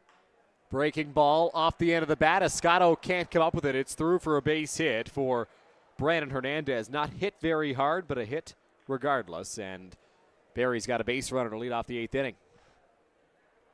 And that's one thing that we might see a lot with Davidson. Obviously, when you change up the angle, you change kind of how these batters have to approach these pitches. And obviously, with a sidearm thrower like that, it can result in a lot more soft contact, a lot more kind of grounders. So you might have to rely on that infield defense a little bit more to be able to turn these plays around. But at the end of the day, like you mentioned, he doesn't have any crazy stuff on paper, but just that angle can really turn into a lot of soft contact, which can turn into a lot of easy routine outs, depending on how your infield defense really reacts to it. Noble Gary Doyle into the batter's box here for the Barrie Baycats. 0 for on the day. Represents the tying run. First pitch fouled off at the plate, off the foot of McGarry Doyle. And the count is 0-1. Hernandez will have to retreat back to first. Skylar Janice getting loose in the Majors bullpen for a 9th inning save situation. You got to think that that's what could be happening. That's probably what's in Rube Chanderdat's playbook right now. See if Davidson can get through this inning, and then once we get into the 9th, turn things over to Janice. Obviously, quite a lot of pedigree in that arm. Closer of the year last year. Majors would love to stay in this position to hand the ball over to him. So McGarry Doyle now back in the batter's box after the foul ball. 0-1 outside, 1-1. And a good lesson from McGarry Doyle there on that last foul ball because, yes, he knew it hit off of his foot, but he also knew that if the umpire didn't call it, he's still got to try to run that out, right? There still could be a play, and so he did, even though it was pretty clearly a foul ball. In case the umpire misses it, you run it out. So a good baseball play by McGarry Doyle there. The 1-1 home, breaking ball, drops into the zone. And it's 1-2. Diolio had some trouble with that one, just with how much movement there was on that pitch. You know, it's a different read for these batters. It's also a different read for Eduardo Diolio. Obviously, a more unique arm in the bullpen. A little bit to get used to, but he's got the stuff back there.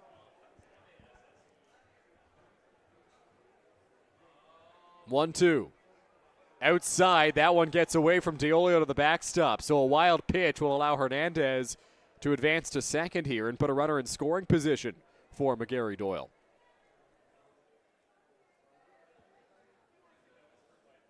Tough throw. We'll see how this plays out here. Obviously, a runner in scoring position, not a good situation to be in.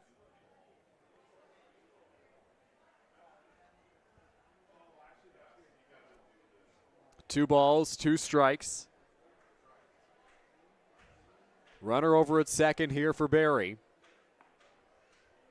That is Brandon Hernandez. Offering on its way from from Davidson. Getting ahead of myself there, and strike three. So a good fastball from Davidson. There's one away here in the 8th. Great recovery from him. Tough situation. Obviously, he would love to still have that runner over at first. With his delivery, like I mentioned, you kind of induce a lot of soft contact, and with that, it's easier than some other pitchers to try and induce a double play because of it. So having that runner now on second kind of eliminates that play a little bit.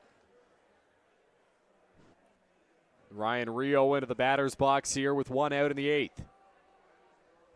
Pitch from Davidson. Swing and a miss, 0-1. Rio 0 for 3 so far. 2 pop-ups and a strikeout back in the 4th.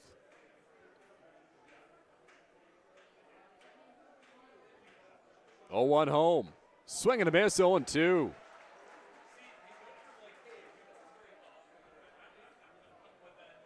Great recovery here from Davidson so far. Good resiliency here.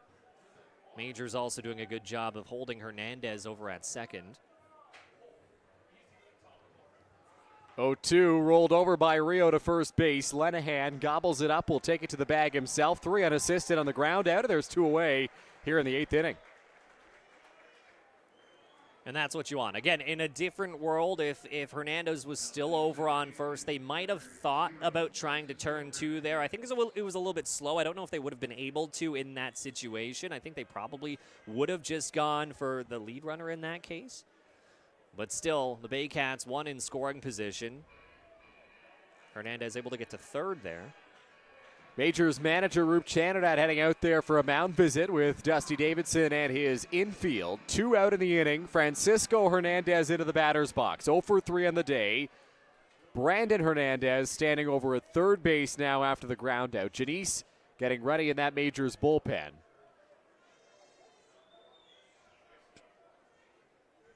First right-hander that Davidson has faced in this outing. And to test some of the Majors historians here, Dustin Davidson actually has a connection to a former Major and apparently was highly recommended coming into the season. Hard ground ball to shortstop. Piscotto across the diamond. Nice scoop from Trent Lenahan to end the inning. So a good defensive play by both Piscotto and Lenahan to end the top of the 8th. And Dusty Davidson is through a clean first inning in the CBL. Now, Justin, tell us about that connection for Dustin Davidson. So for those who can remember, back in the old year of 2022. Wow. Infielder Long ago. Taylor Wright. Taylor Wright, was yes. on the team and apparently has highly recommended Dustin Davidson over to Roop Chanadad. So has a little bit of a Majors connection even before he ended up being a player here on the team. What a player Taylor Wright was when he was a London Major. Put up great numbers in that 2022 season. Now I believe recently he was with Ottawa in the Frontier League. I don't know if he's still out in Ottawa, but certainly has made his impact around the baseball landscape and was a fantastic player for the Majors that season. New arm into the ball game here for the Barrie Baycats heading into the bottom of the 8th inning. It is an arm that the Majors saw a lot of last year in late game situations. A hard-throwing right-hander. It is Carlos Sano. Going to be a tough one. Obviously relied on very heavily by the Baycats in these tougher situations. Good power, good pitch mix for them. We'll see how the Majors are able to counteract it. Still sitting with a nice 4-2 lead, but obviously you always want to build that up. You never want to play it too safe in these late goings. We've just as easily seen these leads turn the other direction very quickly as that pressure starts to build and the game starts to get towards the tail end. So the Majors would love to stay on top of it here against Sano. Sano, as you mentioned, Justin, a very tough arm to deal with. Has great velocity, has great movement, and an imposing presence on the mound. A big guy out there for the Baycats. Can certainly wear on hitters just in his stature. 6'4", 230 from San Cristobal in the Dominican Republic. Now, Carlos Sano is not doing it today, but one of his signature moves out there on the mound is to go high socks with no high socks. He likes to wear the compression pants underneath his pants and wears those short high sock pants that just reveal the compression pants. We're getting a pinch hitter here to kick off this bottom of the 8th inning. In the spot of Luis Jean, a new batter steps into the batter's box here for the Majors, and it is Jaden Babiuk. Glad you mentioned those socks. Obviously, the weather may be playing a pattern here as Babiuk comes in. Again, one of the new faces on this Majors roster this season. Very versatile, we'll start to see. Not only coming in as a pinch hitter, but also having some experience at catcher, first, second, third, short. So a lot of infield versatility for him. So we might see him a good amount this season at a few different spots as well, depending on how manager Rube Chanderdat wants to play him. First pitch was inside on Babiuk and hit the foot of the home plate umpire Isaac Zivchuk, who has to shake out that right foot and takes his time to get reset. You mentioned it, Justin. Babiuk has some infield experience, has also played in the outfield in the exhibition play for the Majors, so can really play everywhere. I was talking to Rube Chanderdat about him yesterday, and what Rube told me was he made 3 great catches during the exhibition games for the Majors in left field. And it's a lot. I've talked to a few of these players, even ones that are just more versatile on the infield, and the amount of mental toll it can take to play shortstop one game, to play third the next game. Obviously, they're pretty close positions, but where you're throwing, what you have to be thinking about, where you have to be standing changes quite a substantial amount. So when you're able to play catcher, infield positions, outfield positions, that's a lot you have to figure out day to day. And it's just incredible to watch that versatility play out on a roster like this. 3-0 pitch to Babiuk is there for a strike. It's 3-1 now. Didn't look like he was going to be swinging at that at all. Obviously, it's one of those almost unwritten rules in a way where when someone gets to a 3-0 pitch count, you'll kind of let them get the strike. Obviously, not everyone follows that. Fouled off there by Babiuk, so the count now 3-2. Runs full here on the pinch hitter. We'll see where Babiuk comes in defensively. He could come directly in for Luis Jean and play third base. Has experience there. Also has experience just about everywhere else, save for maybe right and center. The 3-2 on its way. Swing and a miss, strike 3. So Sano works back from being behind 3-0 in the count and strikes out Babiuk. There's one away. Sano's got plenty of tools in his arsenal on the plate. Wouldn't be too terrible of a surprise to start seeing him rack up those strikeout numbers as well. A lot of good comparisons to make between him and the Majors' Skylar Janice as well. Ryder Hancock steps into the batter's box here for London. Looking for his first hit in the Canadian Baseball League. Squares to bunt, pulls back, takes a strike. It's 0-1. Looking for his first hit, but was on base back in the 4th. Again, we've mentioned it before, but was hit by pitch. Caused a little bit of tension back and forth between the teams.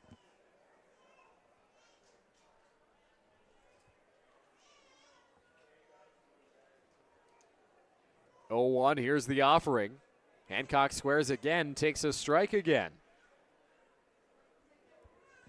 We've been seeing that pitch down and away called a strike pretty much all game long. Like I mentioned a bit earlier, obviously these strike zones might move around a little bit from umpire to umpire depending on who's behind the plate, but as long as it's constant and consistent. On the ground to first base, backhand stop from Macabrota, beats Hancock to the bag.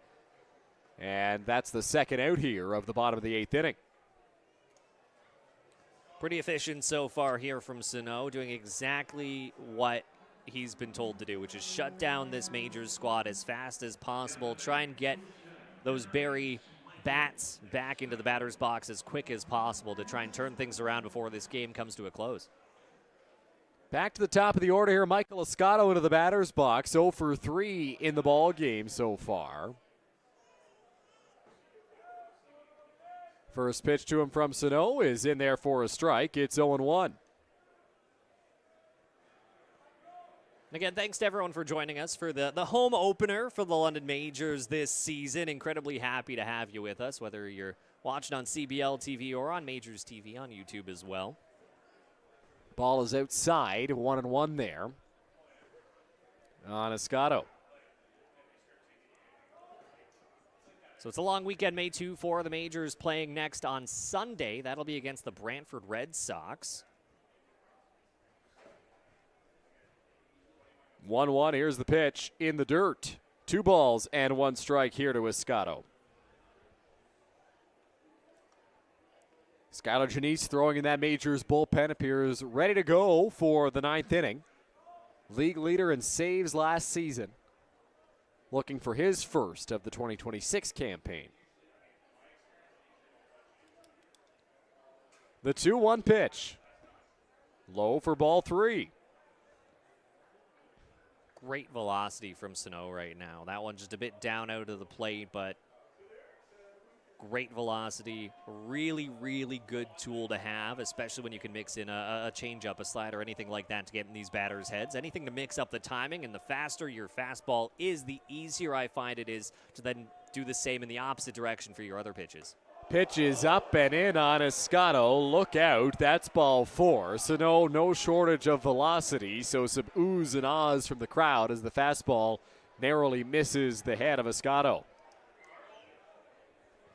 Obviously, I think it's safe to say no intention of wanting to hit him. Obviously, his job right now is to limit base runners. It's a really close game. If the lead was a little bit wider, people start to have those discussions. But obviously, I think he's just been having a bit of a tough time finding the zone down and inside a bit in particular. So that's bound to happen a little bit, especially this early in the season as all these pitchers are really starting to get back into the swing of things. Roberto Caro into the batter's box. Switch hitter batting from the left side for the first time in this game. Takes a strike on the outside corner. It's 0-1. Caro 0 for in the ball game. 0 for 4. Escato 0 for 3, but with 2 walks standing over at first base. 0-1. Escato's running. Caro hits this one in the air, foul territory. Odd and Cyprian look at it, but it goes out of play and lands in the crowd. Nobody able to make a catch on that foul ball. And I'll say, obviously, Sano's strikeout potential is pretty huge, to say the least. That strikeout of Jaden Babiak was his 61st in both now the IBL and the CBL. So incredible numbers just over the course of a few seasons. First kicking off back in 2024 with the Baycats. Sano a long look in. Caro looks out. 0-2, 2 out. Escato inching off the bag, dancing at first. Long hold from Sano. He'll step off the rubber. His first disengagement of this at-bat as Escato was making noise at the first base bag. Escato doing a great job over there. Anything to try and get in Sano's head here. Called strike 3. Freezes Caro on the outside corner. Caro doesn't like the call, but that'll do it for the bottom of the 8th inning. Well, the Majors leading by a couple of runs heading into the 9th, and that means it's time for Skylar Janice.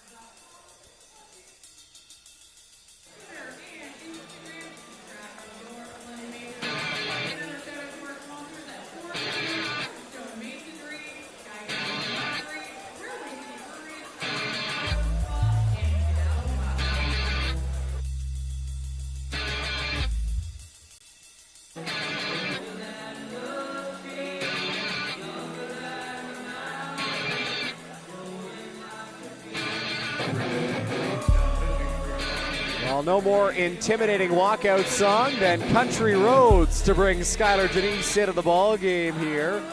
Looking to close this one out for the London Majors, and good to see the Majors closer back out there for the first time this